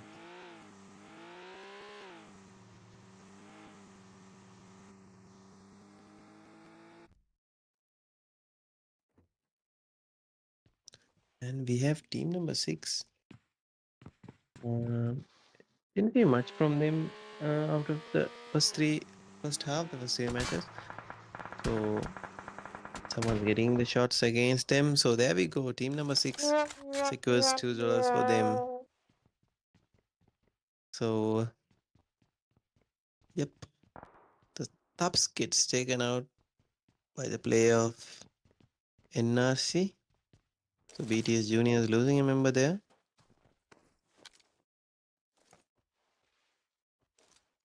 Buzzit here playing forward, trying to get something for RT there in terms of healing points or information. It can be either healing points or information. So yep, teams have moved towards the center, and METERSHOT has to defend DXG here. Blaze playing the forward line, trying to get an opening for METERSHOT here, but he may get naded as well from the players of DXG.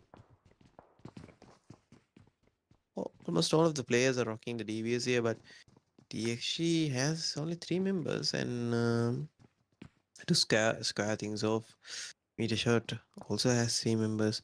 So METERSHOT has decided to fall back a little. NETHA there got few HP out of the player, but was not able to knock him out.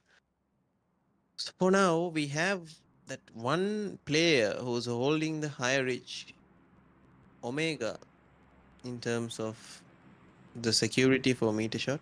So if the players of DXG decide to rush the other players of METERSHOT, Omega has a clear vision there and he can knock them out. So METERSHOT showing the excellence here. They are holding the pace really well. So it'll be hard for DXG to rush towards them. And we have VTS Juniors who are just holding things off since they have lost two members, JD and Price, going for the placement play here. NRC has started things off pretty well. Have lost a member, I believe. Not really sure. They have started things off pretty well, and so they didn't have a great start. The first three matches being almost too soon. Yeah, they have lost Potter. They have 6 elimination points though, so they're trying to come back on the second half. So that's a typical NRC that we have seen out of. So as we know, out of the tournaments that they play, if we talk about comeback, there's always been NRC. So let's see if they can do that again onto this KKC Winter Battle. So it won't be easy for them comparing the competitiveness of this lobby. So let's see how they can perform in this match, as well as we have 2 more matches remaining. So anything can turn around. So for now, according to my assumption, so it's gonna be, I think, I8 on top, and with 1-for-1 being on the second place, I guess, and the third place would be either RD or else XGENERATION. So I I think it should be the top 3. So let's see how it goes. So DXG and METERSHOT, either of the teams I have not tried to get an opening here. METERSHOT just defending well. DXG just holding that one compound. They have also gone for that defensive play. So nothing interesting as of now. So once the circle closes, we can see the aggressions coming from the teams. So let's see how it goes.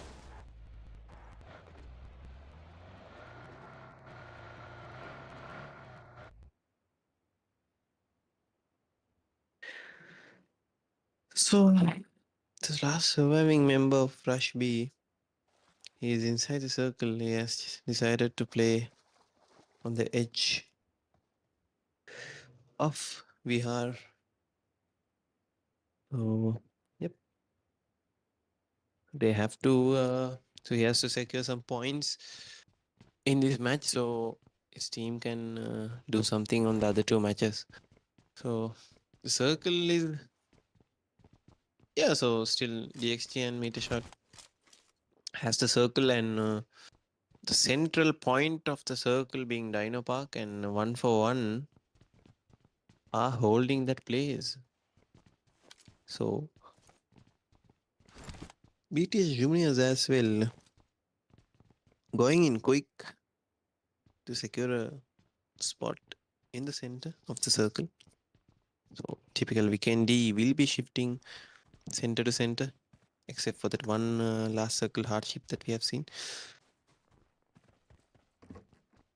So XGENERATION has also been wiped out of the match. So the teams have an opening for the third spot. So still we don't have any fixed winners in this tourney so far. So still all 3 spots are open, to be honest. So this match would be an deciding factor for most of the teams. So R9 here has to go inside the circle. They are getting a few shots at team number 5, but isn't able to knock anyone out. So Vox here gets knocked.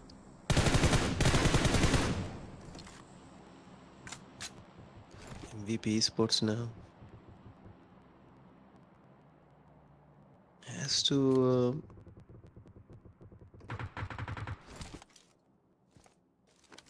so it's not looking good for MVP Esports as well. They are getting shots from 2 teams, JKR and R9 as well, troubling them. So it's just going to be that last member surviving for MVP Sports. Is it Zeus? I guess it's Zeus, the man himself. surviving for MVP Sports, and as we speak, JKR will be taken out. Garcia has to quickly pop up that first aid. Will he be able to pop that first aid out? Nope. So R9 might be going outside the circle here. The circle of death has arrived. So R9 could have moved earlier to the circle, but they decided to go for that alien points game. So they have 7 elimination points. So, but it's just gonna be the one member surviving for them. He has to move inside the circle as well. So it's a bit far from them. So he has to go in between of NRC and some other teams. Yes, it's gonna be the central shift and one for one having a good spot inside the circle as always been. So they will be going for that placement play. If they play it properly, it can be a very good match for one. So other teams would be taking fire themselves, so they can secure one or two thirsts from them. So secure one or two elimination points from them. So let's see how the teams go. So Aslan gets knocked from NRC.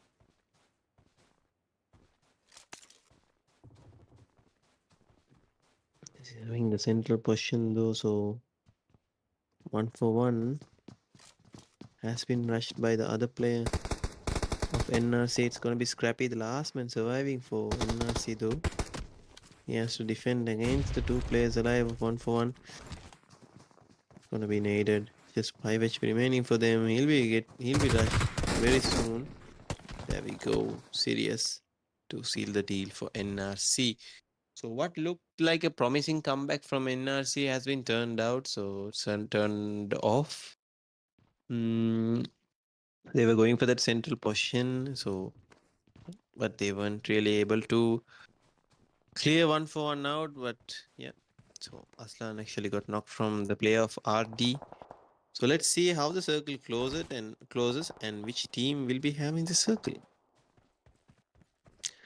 So it's gonna be RD and BTS can also take a good position inside the circle. So these two teams will be having the circle, and one for one has to move just a little bit inside the circle so they can also be inside the circle. So I think BTS have to move inside the circle. It's just an open place for them. So it's not that easy for BTS, but they do have a shack to play with though. And we have the last surviving member of R9 as well. Yeah, so he has a circle, I believe, just the edge. So can survive for now. Yes, he does. He do have the circle for now. So he can survive a bit longer. Secure a couple of kills if BTS decide to play out in the open. And we have RD with 10 massive elimination points. So 2 back-to-back good games coming out from RD. So we have our PMCO tomorrow starting out as well, and we have teams who are playing that as well. We have IE8, and from Sri Lanka we have ISSL has managed to secure a spot in PMCO Grand Final. So it'll be interesting to see tomorrow how they perform. So we should be supporting them for securing a spot inside the club open. So DXG is being knocked outside the circle. METERSHOT has holded them out. So that's it for DXG as well.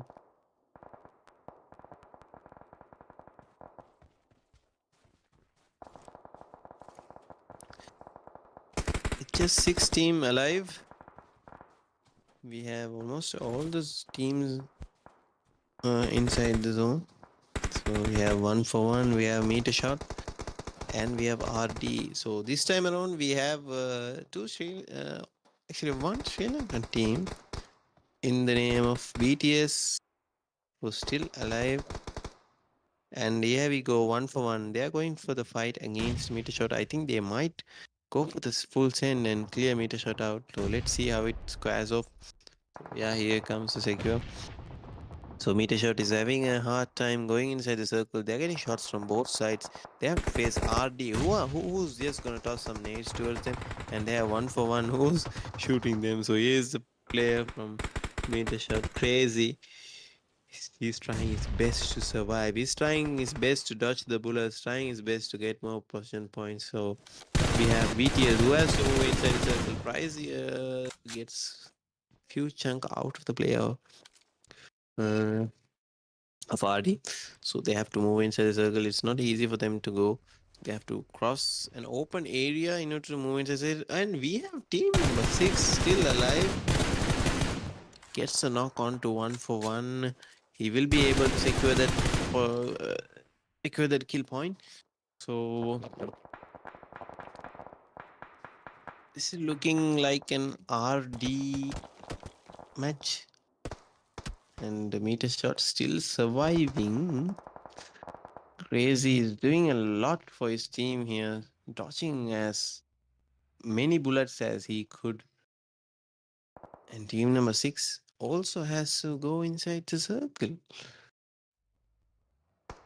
Nero, he's just waiting for, he's just gatekeeping BTS juniors. He's waiting for them to come out so he could get the kills. So RD has to move inside the circle as well. There's no team inside the circle as we speak. So 3 teams alive, just 1 team from Pakistan. So the tables have turned, but all the teams have to go inside the circle. Though VDS has to move a lot inside the circle, and we have team number 6 has also not been able to go inside the circle. So we just have 1 member of RD surviving, but he has managed himself to go inside the circle, and we have Nero taking down Prize. No, Prize goes to the zone, but Winky was able to secure the kill point. JD has JD has to move into the circle as well. So he's waiting for the zone to touch so he could move. He has a dash here though. Let's see. It's going to be a 1v1v1. So anyone who has a circle. So JD gets shots from Winky here. JD is able to secure himself inside the circle. So let's see which team, which solo player the circle will be favoring. JD makes himself a cover, and JD has the zone, has a good cover as well. So Winky doesn't have a vehicle, I believe. So, and team number 6, he has a vehicle too. So JD has the zone. So is it going to be so Winky has a vehicle to work with. So is it going to be a BTS Juniors chicken dinner? If JD plays it well, can JD clutch this out? So can he get the 2 members? So it's going to be a chicken dinner for SL as well. So that's going to put BTS above in the leaderboard as well. So slowly they can climb up. They still have 2 matches to work with. If JD clutches this out and gets the chicken dinner for BTS juniors, so they can outplay in the other 2 matches and come back. So JD spots Winky out, trying to get the knock. Nope, he's going for the vehicle blast. Oh, it takes a chunk out of Winky, but was not enough to get the knock. So JD is not thinking about the player from team number 6. Zone closes out. It's gonna be the first. So yeah, it's gonna be Winky, the one who's gonna be having the first issue, and JD he gets the reflex onto JD, takes a little bit of HP out of JD. So here comes team number 6. He's also moving towards JD. If that nade connects, it's the end for JD. Let's see if he puts the nade correctly. So it's a bit damaged him a bit. So does team number 6 player has another nade? Let's see. So nope, he's not having a nade now. He's going in for the rush. So let's see. JD now. JD is gone. So it's gonna be Winky or Corpse. So let's see how it goes. It's gonna be a reflex game. Who's gonna get it? Winky has a reach to play with. Team number 6 player just has a Just a slither of HP. There comes the nade from Winky. So RD secures the chicken dinner with, I believe, 13 elimination points.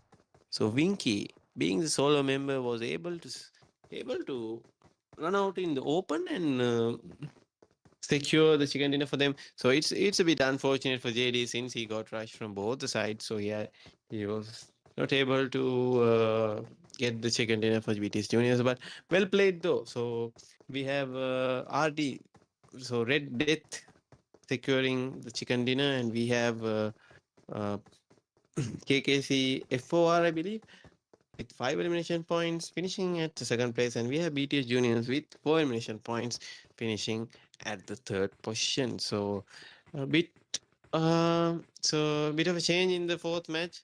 So let's see. I think RD is already in the top 3 spots now. So let's see how it how the tables turn in the next 2 matches. I think next match would be Shannock.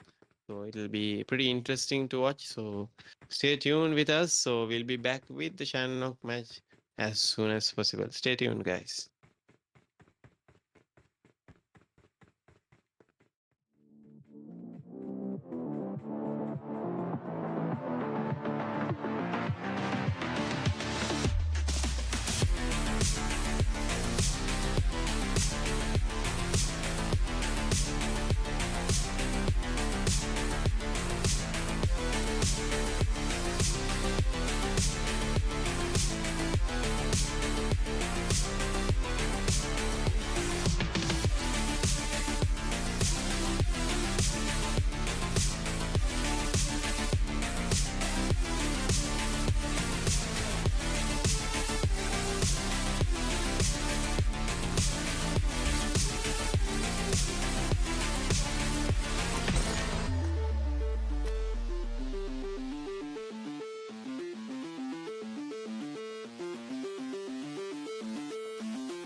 Hello and welcome back to the fifth match. This is the second last match of the KKC Winter Battle. So, if you had bad matches previously, this might be the right time for you to come back. So, this might be the right time for you to perform. So, coming back to the match, we have a Shannon. So, flight path doesn't really matter. So, to consider those, so we have a Eastern flight path and we have teams. Yeah, we have a good separation uh, in the map and we can see some teams heading towards the boot camp area as well. And we have a center who's also going towards that boot camp area. He's going for the he's going for the triangle actually. So I think player of X generation will spot center out and secure the $2. So as we speak, they have the action has already begun in the name of METERSHOT and BTS units. So Subs gets knocked out and yeah, Subs get knocked out and it's not secured yet, I guess. So it's the boot. Is it the boot camp fight? No, it's gonna be the cargo fight. Yes. So yep. Yeah.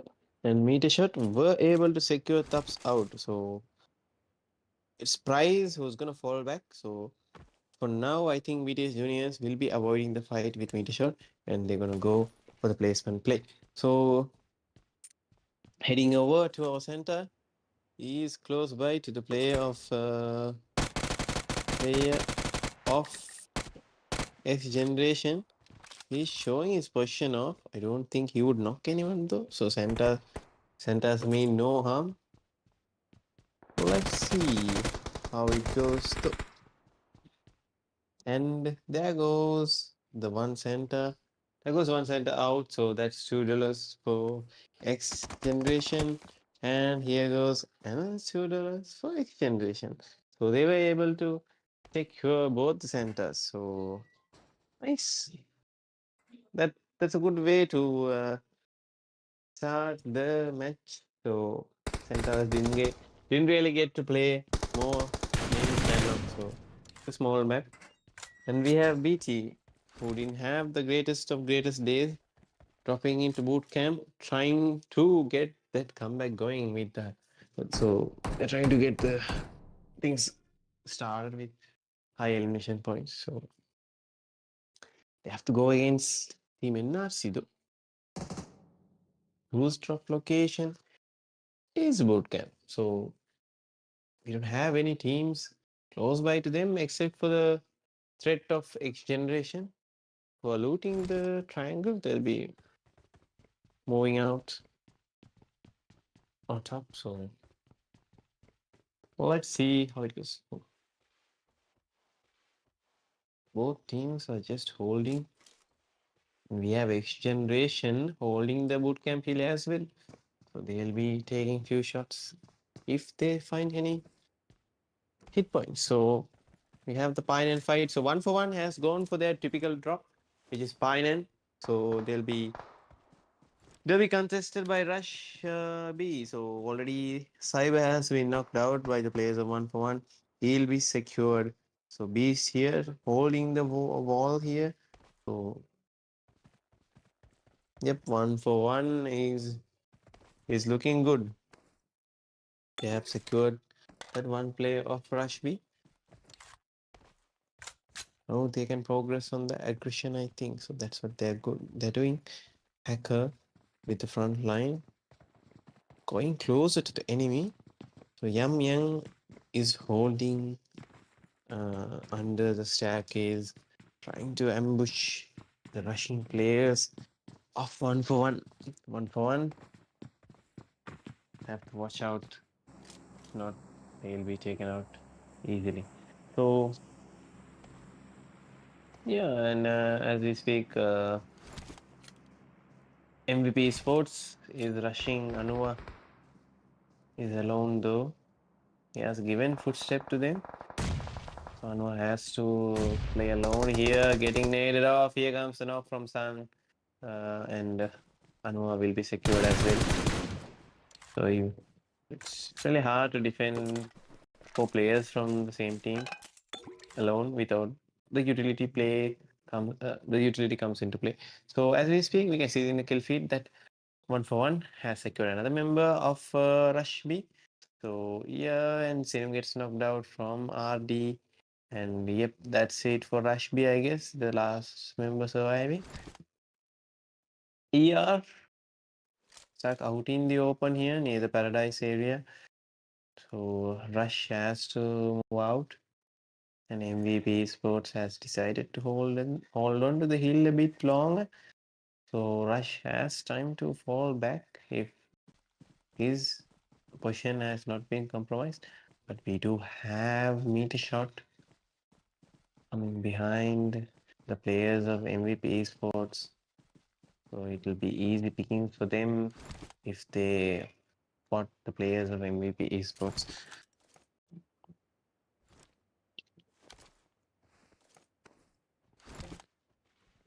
Team number 6 though is playing it cool and safe. Going for the placement point, and METERSHOT Esports spots MVP players out and takes 2 knocks quickly. So MVP Sports will be having very less chances to get out of that fight. So there comes the secure, there goes the secure, and yep, it's going to be the last 2 players remaining for MVP Sports. It's going to be Fallen and San. So Sanax, so let's see. Sanax position is being compromised, and there we go. He gets taken out as well, and we have Fallen Stick, who's the last member of MVP Sports. He'll be taken out soon as well. So MVP Sports decided to hold on to that hill a bit longer, but they weren't really caring about the teams that might come from the back. So they were pretty vulnerable from METERSHOT. So they were able to close this out for MVP Sports. So yep, that is what it is. So yes, it is what it is. Yep, and we have ER as well opening, holding out in the open. So if we see in the kill feed, the NRC has been wiped out with an assist from R9. No, NRC Scrappy is still remaining. So Scout versus Scrappy. It's a 1v1. Scout takes him out. So that's it for NRC. Onto the Shannock match as well. I think R9 was assisting BT in this case because I saw in the kill feed that Doom was secured from the player of R9 Esports. So BT were able to wipe out NRC this time around with 3 mission points. They are looking good. They have the zone as well, but they're getting rushed on to the players of R9 Esports. So Pixie was able to get 1 player early. So Pixie just has 1 HP though, and Scout is not having his full health, and Scout gets knocked out. But he was able to knock 1 player out. So Pixie has to take this 1v1. So nope, there comes the Yep, Yas was able to take down Pixie. So that's a very quick push on towards the players of BT. They knew what they were doing. They were seeing the kill feed. So as soon as they knew that only two players were remaining, they rushed towards the compound. So That's quick decision coming in from RN Esports, showing that they are one of the top teams from Pakistan. And we have X Generation as well, trying to play the placement game. They are holding on to the ridge. They have a good split as well onto the right side of boot camp with the compound and the hill area being holded off by them. So we have MAKPEN.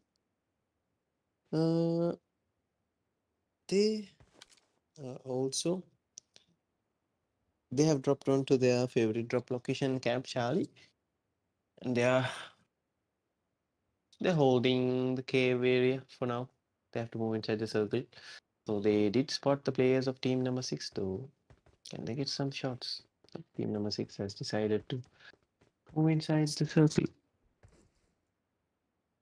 And X Generation, they are holding a great split here. Very extended split.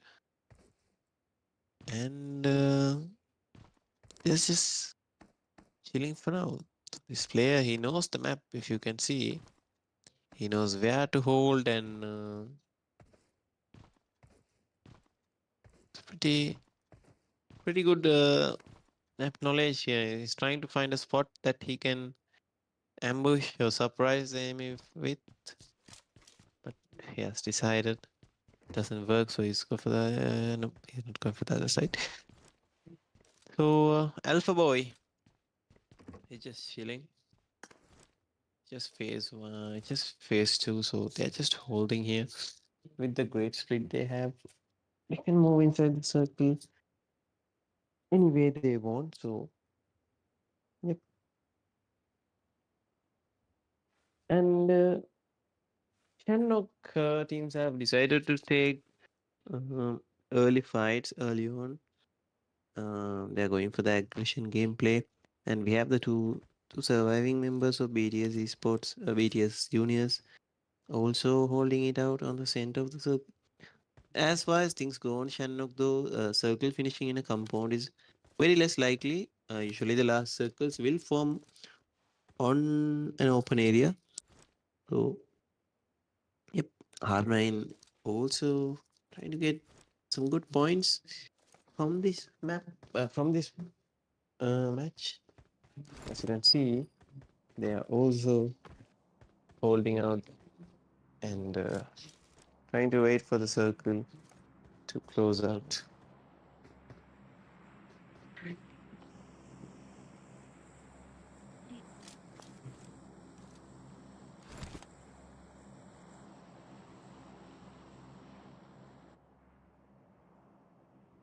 JKR though, they're also playing it safe, waiting in the edge of the circle, and yep, also waiting for the circle to close so they can be definitive with their decisions. And yep.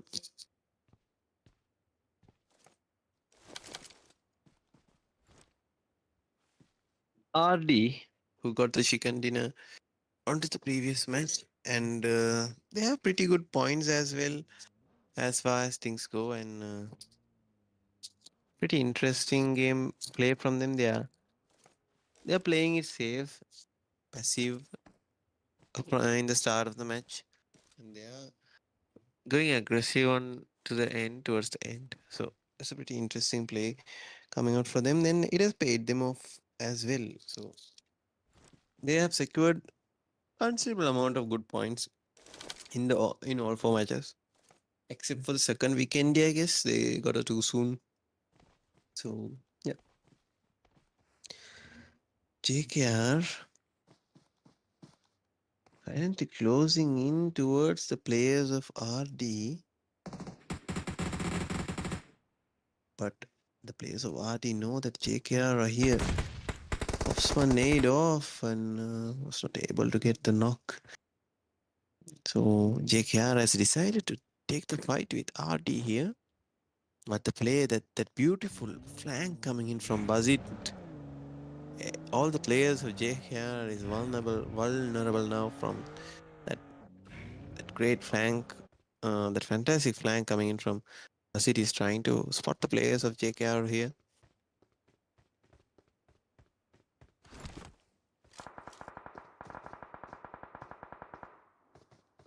And Mazit has already started to make damage into JKR. They are feeling the pain now. JKR are being sandwiched here from all the sides, from all the players of RD.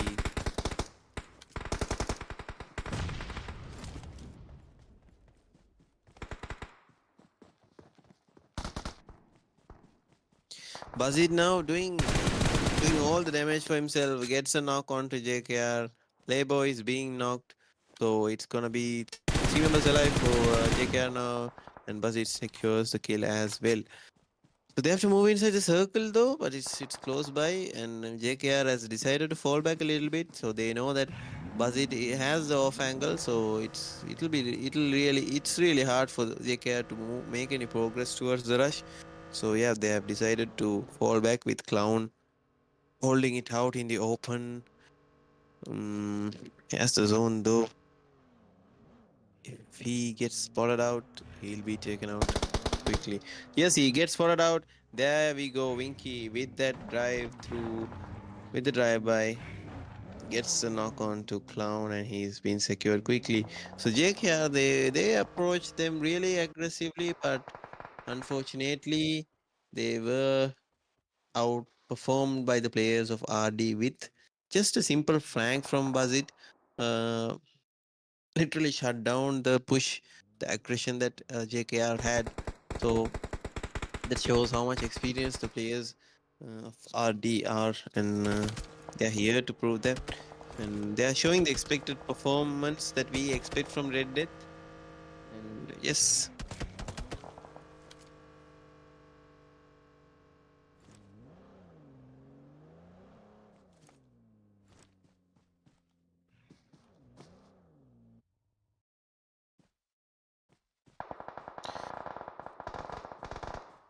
WTF though is going against the players of team number 6.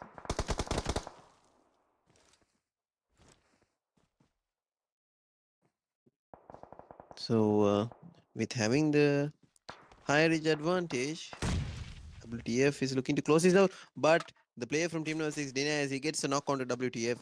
Will he be pushing the player of WTF? No, he's going for another nade, trying to secure his kill. The player has to move a bit behind, and he has already moved a bit behind. So that's going to be an easy rescue for WTF.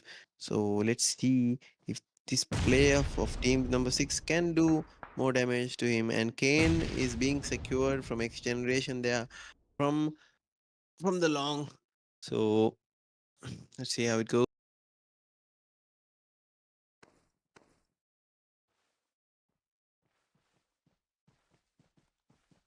Yeah. Assassin here prowling out in the open. They're getting shots from X Generation as well, and we have 2 players of team number 6 still surviving. And for now, they have the circle to work with. We just have 28 players alive. Shannock has been pretty aggressive map so far. So it's a Shannock that we expect. Teams have gone a bit aggressive here instead of going for the placement play, and we do have teams that are actually playing for the placement play. And we see DXG holding this out, but X Generation has decided to take the fight. There we go, one knock on to DXG. I think X Generation will close this in. There comes the Molotov, but it didn't really connect.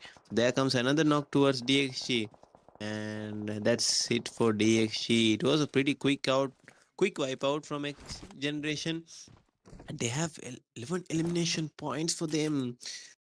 Is this an X Generation comeback? They had a pretty good second match though, but they were lackluster in the other matches. So moving forward, they're having a good fifth match here. So let's see if they can secure more elimination points and eventually the chicken dinner. They were they had a very excellent play in this match as well. So it's really paying them off. So they have the circle, they have everything, they have elimination points. Even if they get it too soon in this match, they already have 11 elimination points. So that's really good numbers there.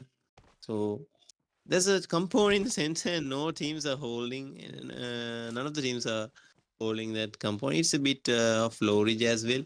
So the zone shifts away, and XGENERATION have the zone on the. They have a edge of the zone. So no, it's 1-for-1. They have edge of the zone, and XGENERATION has the zone as well, I believe. So let's see. 1-for-1 is also a team that's on top. So they are also. They will also have to benefit from the circle shift now. And RD has to move inside the circle. They don't have many kills, many eliminations in this match though. But they have all 4 members alive. And they are going against the players of METERSHOT now. They are looking to gatekeep them out. So let's see how it goes. So here comes the quick reflex from the player of METERSHOT. And Pinkman get the player Blaze eliminate METERSHOT from this match. So he's with the DBS pushing on to Pinkman. Here comes the cover fire, but he has the DBS though. He can get the knock if he wants to. Nope, he's gonna get pre-fired. Yeah, he also has the DBS. Gets a bit of. Oh no, he actually gets the knock onto Pinkman. But there comes the beautiful cover fire from his teammate. That's really good gameplay coming in from Blaze. He was able to get that player with just with literally 1 HP remaining. So, yep. So the players of team number 6 who was holding out in the open on the low deep, they have to go inside the circle as well. And MAKPEN here still surviving with 3 members alive. They have to go inside the circle as well. They have 37 seconds to do something. And WTF were quick enough to take the compound that was inside the circle. So yeah, pretty much. Yeah. So WTF has a hard cover, and they have teams that have to come inside the circle, who have to make themselves inside the circle as well. So Assassin, who doesn't have a helmet though, he has to defend against MAKPEN as well as the players of RD if RD decides to crash this compound. So yep, the zone is closing out. So what has MAKPEN decided? Are they going for the push towards WTF though? They have. WTF has avoided that compound that's close by to the zone. So RD gets wiped out, and it's just 5 teams remaining, and we have MAKPEN who has to go inside the circle. They're proning and trying to get a knock. Here comes the nade from Ilusha, and we have 1-for-1 going against the players of XGENERATION here, and I think they were able to take out XGENERATION out of the game, and 1-for-1 again, a solid game coming out from 1-for-1, being very consistent here with the placement points. It's match number 5. If they secure this out, that's a good lead from 1-for-1 as well.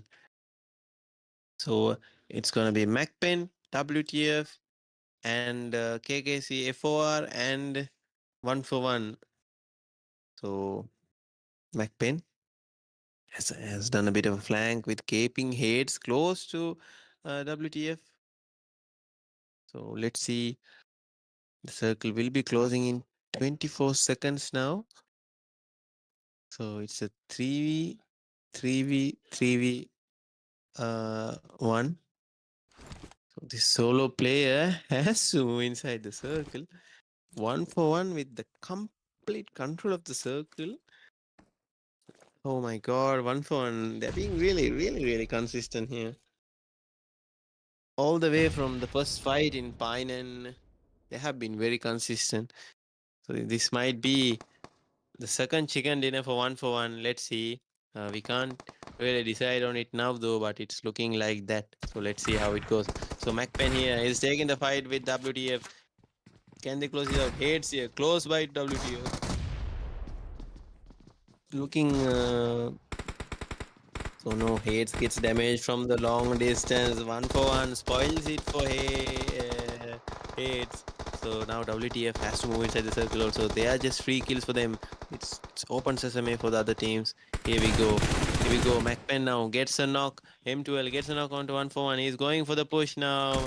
Sirius from the left gets M12 now. It's just going to be Illucio for MAKPEN. Illucio going in for the push. It's going to be a 1v1 for him. Is he going to take it? No. Hacker secures it. 1 for 1. No. Is it? Yes. It's going to be a chicken dinner for 1 for 1. Damn. Hacker all by himself has 7 elimination points. He has been literally showing the best performance in the lobby. With 14 elimination points, they were able to secure the second chicken dinner for themselves in the KKC Winter Battle. They are looking really good at the prize pool, so in the leaderboards as well. So they are looking to take a chunk out of the prize pool. We still have one match remaining though, so we still have the chances for the other teams. So it's not the end yet. So, but the thing is that all 5 chicken dinners are secured by the teams from Pakistan. So let's see if the last match is any different. So we'll be taking a short break. We'll be back with match number 6. So let's see how match number 6 squares up. So we'll be back, guys. Stay tuned.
Hello and welcome back, guys, for the last and final match of KKC Winter Battle. So, as we all know, we had intense 5 matches. So it all comes to an end with this match. So let's see. They're still opening for the champs, I believe. Let's see how our teams perform in this match. So we can see the flight path going from military base to Savani. So teams can go to their preferred drop locations. So we can see a bunch of teams dropping early from the parachute, and we can see one for one. So they have had a good day today, and they are going for that typical drop location, which is Ferry Pier. Okay, so one team that also lands in Ferry Pier is NRC. So they are a top team from Sri Lanka. So it'll be pretty interesting to see how the results are from the drop clash between NRC and One for One. As we speak, we have our center being taken out early, and it's gonna be again X Generation taking that $2 out. So yeah, so the zone has formed onto the military base island as I8 has failed to join the match, so the military base is going to be empty. So, but the issue is no other teams have dropped onto the military base island. So we have our one center going towards the players of One for One this time. So I think Hacker will be able to get our center now. Is he? Is he? Is he gonna get our center? No, our center escapes, but Hacker was able to get our center. So there's gonna be $2 for one and $2 for X Generation. So thank you, Santas, for joining in and entertaining us throughout the match. In between some intense fight, we saw Santas entertaining us. So yep. Mm, I think One for One has gone against NRC now. NRC secures a kill from One for One. Crappy was able to secure the kill there. So yes, One for One has also it's sent a skill. So yep. So uh, this is an interesting way to close the tournament. Having a military base zone, so only the best of the best can survive in the military base tournaments, and we can see One for One going towards the bridge. So NRC will be having a trouble here. They're going with just one vehicle. If they spot NRC who are just gonna come with a monster truck, they can get few shots towards him. So NRC and One for One have crossed the bridge, and One for One, yep, they are not gonna take the bridge camp. They're gonna go load themselves up. So this can be a very massive game for NRC as well as One for One, since it's a military based zone. Other teams have to fight, and as you see, you can see how much of a cluster and how many teams are there on the northern side. If you, as we speak, we can see that the cluster in the school area, Rozak school area, though it's a lot. So we can see a lot of teams dying in bridge camps, bridge fights, or in zone. So One for One and NRC, they have secured their foot onto the military base island, so they're safe for now. And we have MVP Esports. This one gets knocked as well, going against Irene. So all four members of Irene are up on their feet. So it's gonna be just two members of MVP Sports against the old for surviving members of Irene.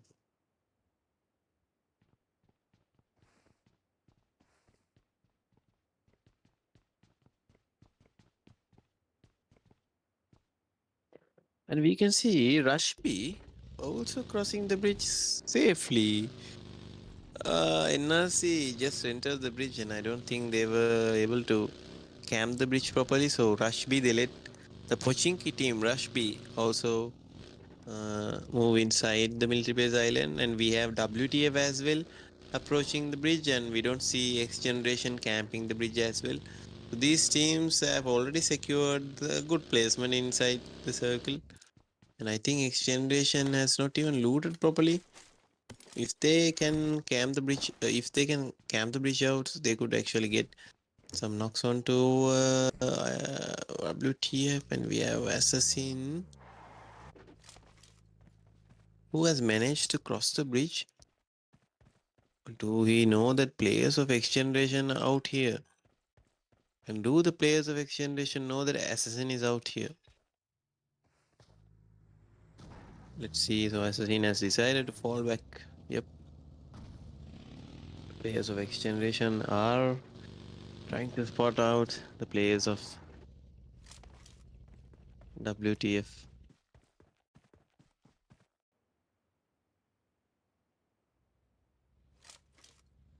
You can see a bit of a cluster onto the Yasna area as well.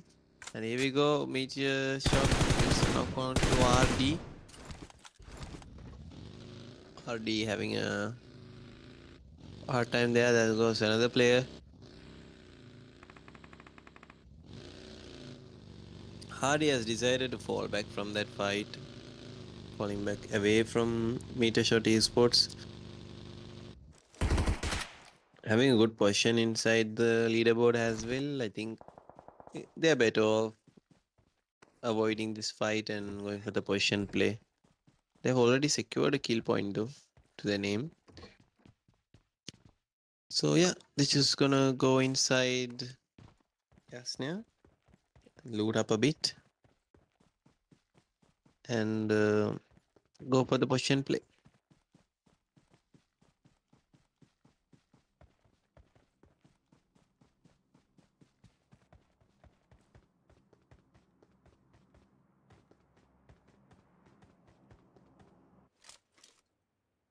And all of a sudden, we can see a bit of a cluster in Novo Bridge.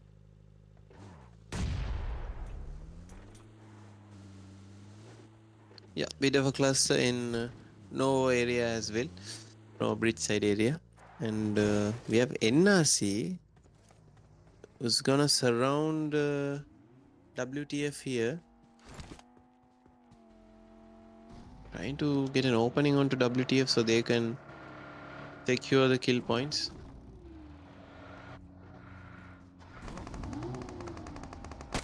There we go. No, not what Doom would have expected there. It's going in for the drive through, but Kane was able to secure Doom out. So Kane is regrouping towards his team. He's gonna go for the gas station for now. And we have NRC slowing down the rush a bit, trying to get a knock on to the players of WTF, but they have decided to fall back since they have already lost Doom.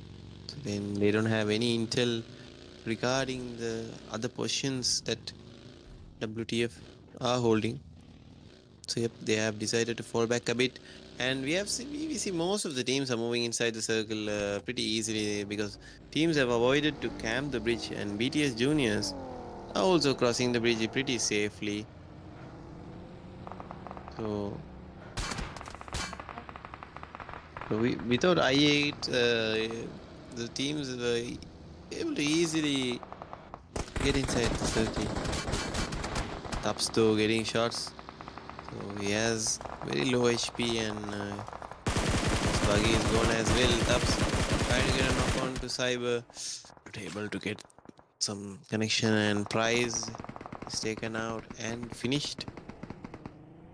So Starboy with a beautiful knock on to Beer. Starboy is out in the open trying to get a knock. Better he should fall back. Yep. He's falling back before the player of Rush B gets an angle onto him.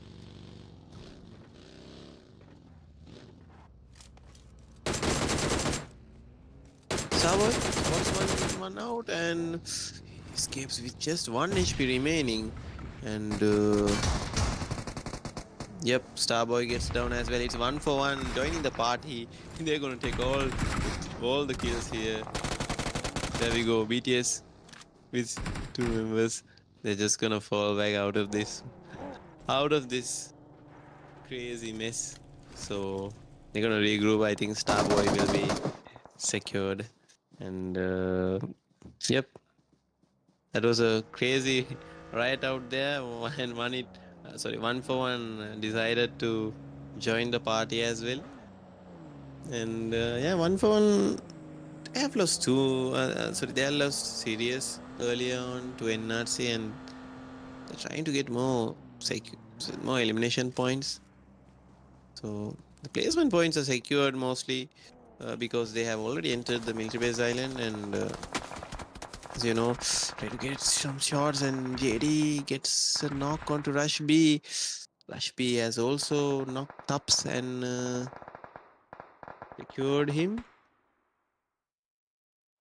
We have 2 surviving members of Rush B. They are surrounded as well. So Cyber, it's very hard to rescue Cyber there. Let's see how 1-for-1 approaches this fight on Rush B. So Yam Yang smoking his teammate up, and he realizes that it's impossible to revive him. So he's gonna fall back as well. But he's gonna just go towards BTS. No, he's gonna fall back to a different side. They're gonna go for the placement gameplay. Yep. And you can see the cluster towards the farm bridge, towards the Novo bridge. And XGENERATION is also playing it slow and safe. They looted the Novo, and they're yet to engage in any interesting fights.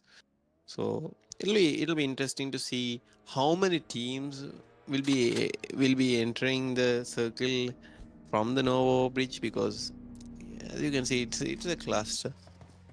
So most people think that the military base bridge would be camped, and they would prefer going from the Novo bridge. But the problem is the Novo bridge is more clustered than the no base bridge. If you see probably, like, the zone shifts takes a southern shift as well, and JKR has to go pretty far inside the circle, but they have 4 elimination points. So they're starting things so very late, though they should have started playing like this from the start itself. So they'll be having a good position in the leaderboard, but yeah, it's never too late.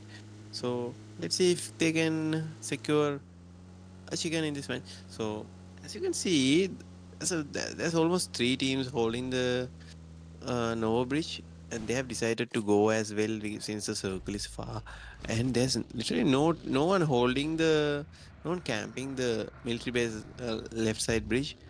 So if JKR doesn't think too much and move, they can actually secure a position. And here we got players of team number 6 getting sprayed down by NRC with just 1 HP. He is not able to escape the spray of Potter, though. He'll be secured. So that's a kill point for NRC as well. Team number 6 not really happy about the outcome, but he almost escaped from the spray of NRC. And we have the 2 players of BTS as well holding a dip in military base. So they have zones. So since it's a southern shift, it's they're pretty comfortable for now, unless our teams decide to push them and hit them.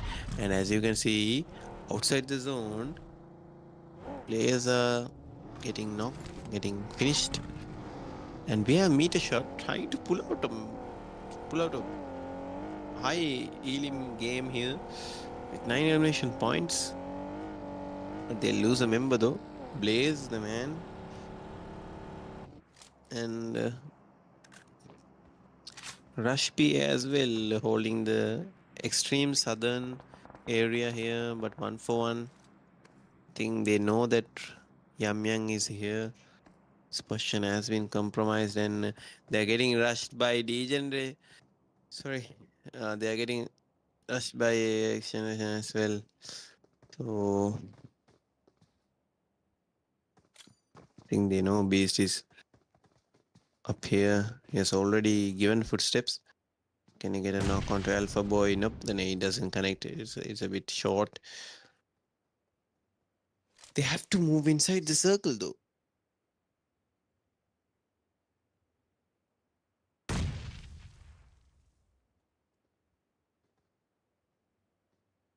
Beast has been knocked out, so it's only Yam Yang.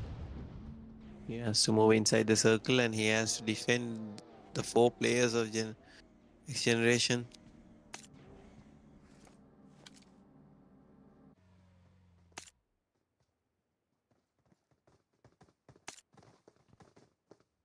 I think they know since the buggy is there, he's gonna go for the nade. So run back. He has the DBS, so he can go for the clutch if he can get them one by one. Will they come one by one though? They are also rocking the DBS. Gets the shots onto him and nope, it's not gonna happen. So that's more elimination points for XGENERATION. They didn't have a strong start coming towards this match, but now they have. We have WTF as well, having the zone and securing a good place in zone. We have 1-for-1. I think they will be defending XGENERATION from getting inside the circle, but nope, they just wanna secure a good placement, more placement points, and WTF is actually getting few shots against them. And we have Zeus from MVP Esports as well, going in middle of WTF. He escapes just in time. We just literally know. Oh no, Assassin gets him out. So Zeus has been the solo member for MVP for a while now. He's actually the one that's almost carrying the placement for MVP. So he has been the solo survivor, the lone survivor for MVP Sports for so long. And here we go. WTF is being knocked out by the play of 1-for-1. Oh no, XGENERATION. They're gonna crash this compound. They want this. They're going for the rush. Do they know the Kane? The Kane is up on the roof. Kane has to make a good and great play here. And Thug, nope, he was not able to knock down Thug here. He's up with his full HP. Yep. Thug will be stuck out in the open, but he can cover his teammate from Kane. Yeah, let's see how Kane can perform and defend the push from the players of XGENERATION.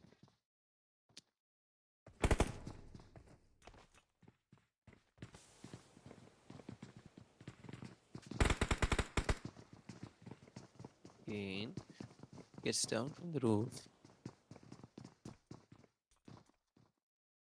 Thug will be able to get into the cover, so he's safe for now as well. And both teams have regrouped, so they have to. It's going to be a clear 4 for them, but WTF has the edge and they can exit if the zone moves away from them. So yep, the zone will be moving away from them. And then that's it for NRC, I guess, with Aslan being taken out. And yeah, XGENERATION is going against the players of WTF, and Thug here rocking the Destral case is pushing towards the players of WTF. Is leading the rush. So let's see if he can knock someone out. And Cobra here is going to extend his play. He's trying to get a knock on towards XGENERATION, trying to slow down their rush. Nope, he's gonna get damaged here. And here we go, Arif with a knock onto Psycho, and it's not looking good for WTF now. Kane again trying to move above and trying to climb the roof, trying to get an angle onto the players of X Generation. Assassin gets taken down as well, and here goes Cobra. It's just gonna be Kane for himself. He has to defend this out. Is he gonna just stay silent onto this? And JKR getting Playboy getting shots from everywhere, and that's it for JKR as well. And 1 for 1 with real mission points, they have the zone as well. 1 for 1 again with their consistent performance, staying on the top four. And we have VTS 1 for 1 again, X Generation, and yep, and the last surviving member of WTF.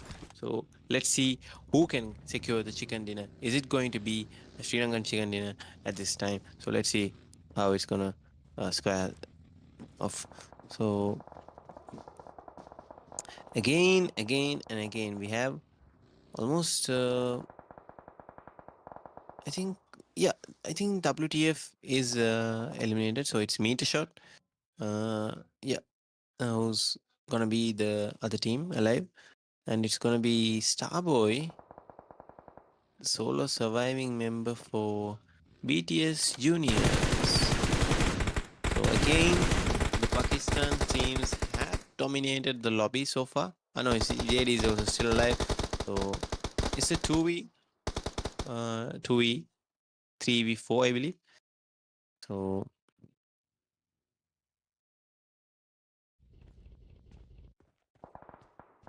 BTS Juniors with just 2 members, they have secured 7 elimination points.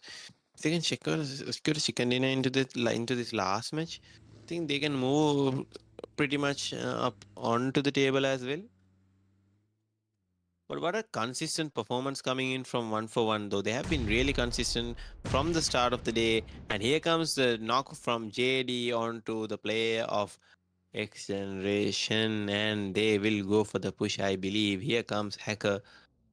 And they're trying to get another opening, I think. They are scouting. They are going for the drive-bys. Here comes another nade.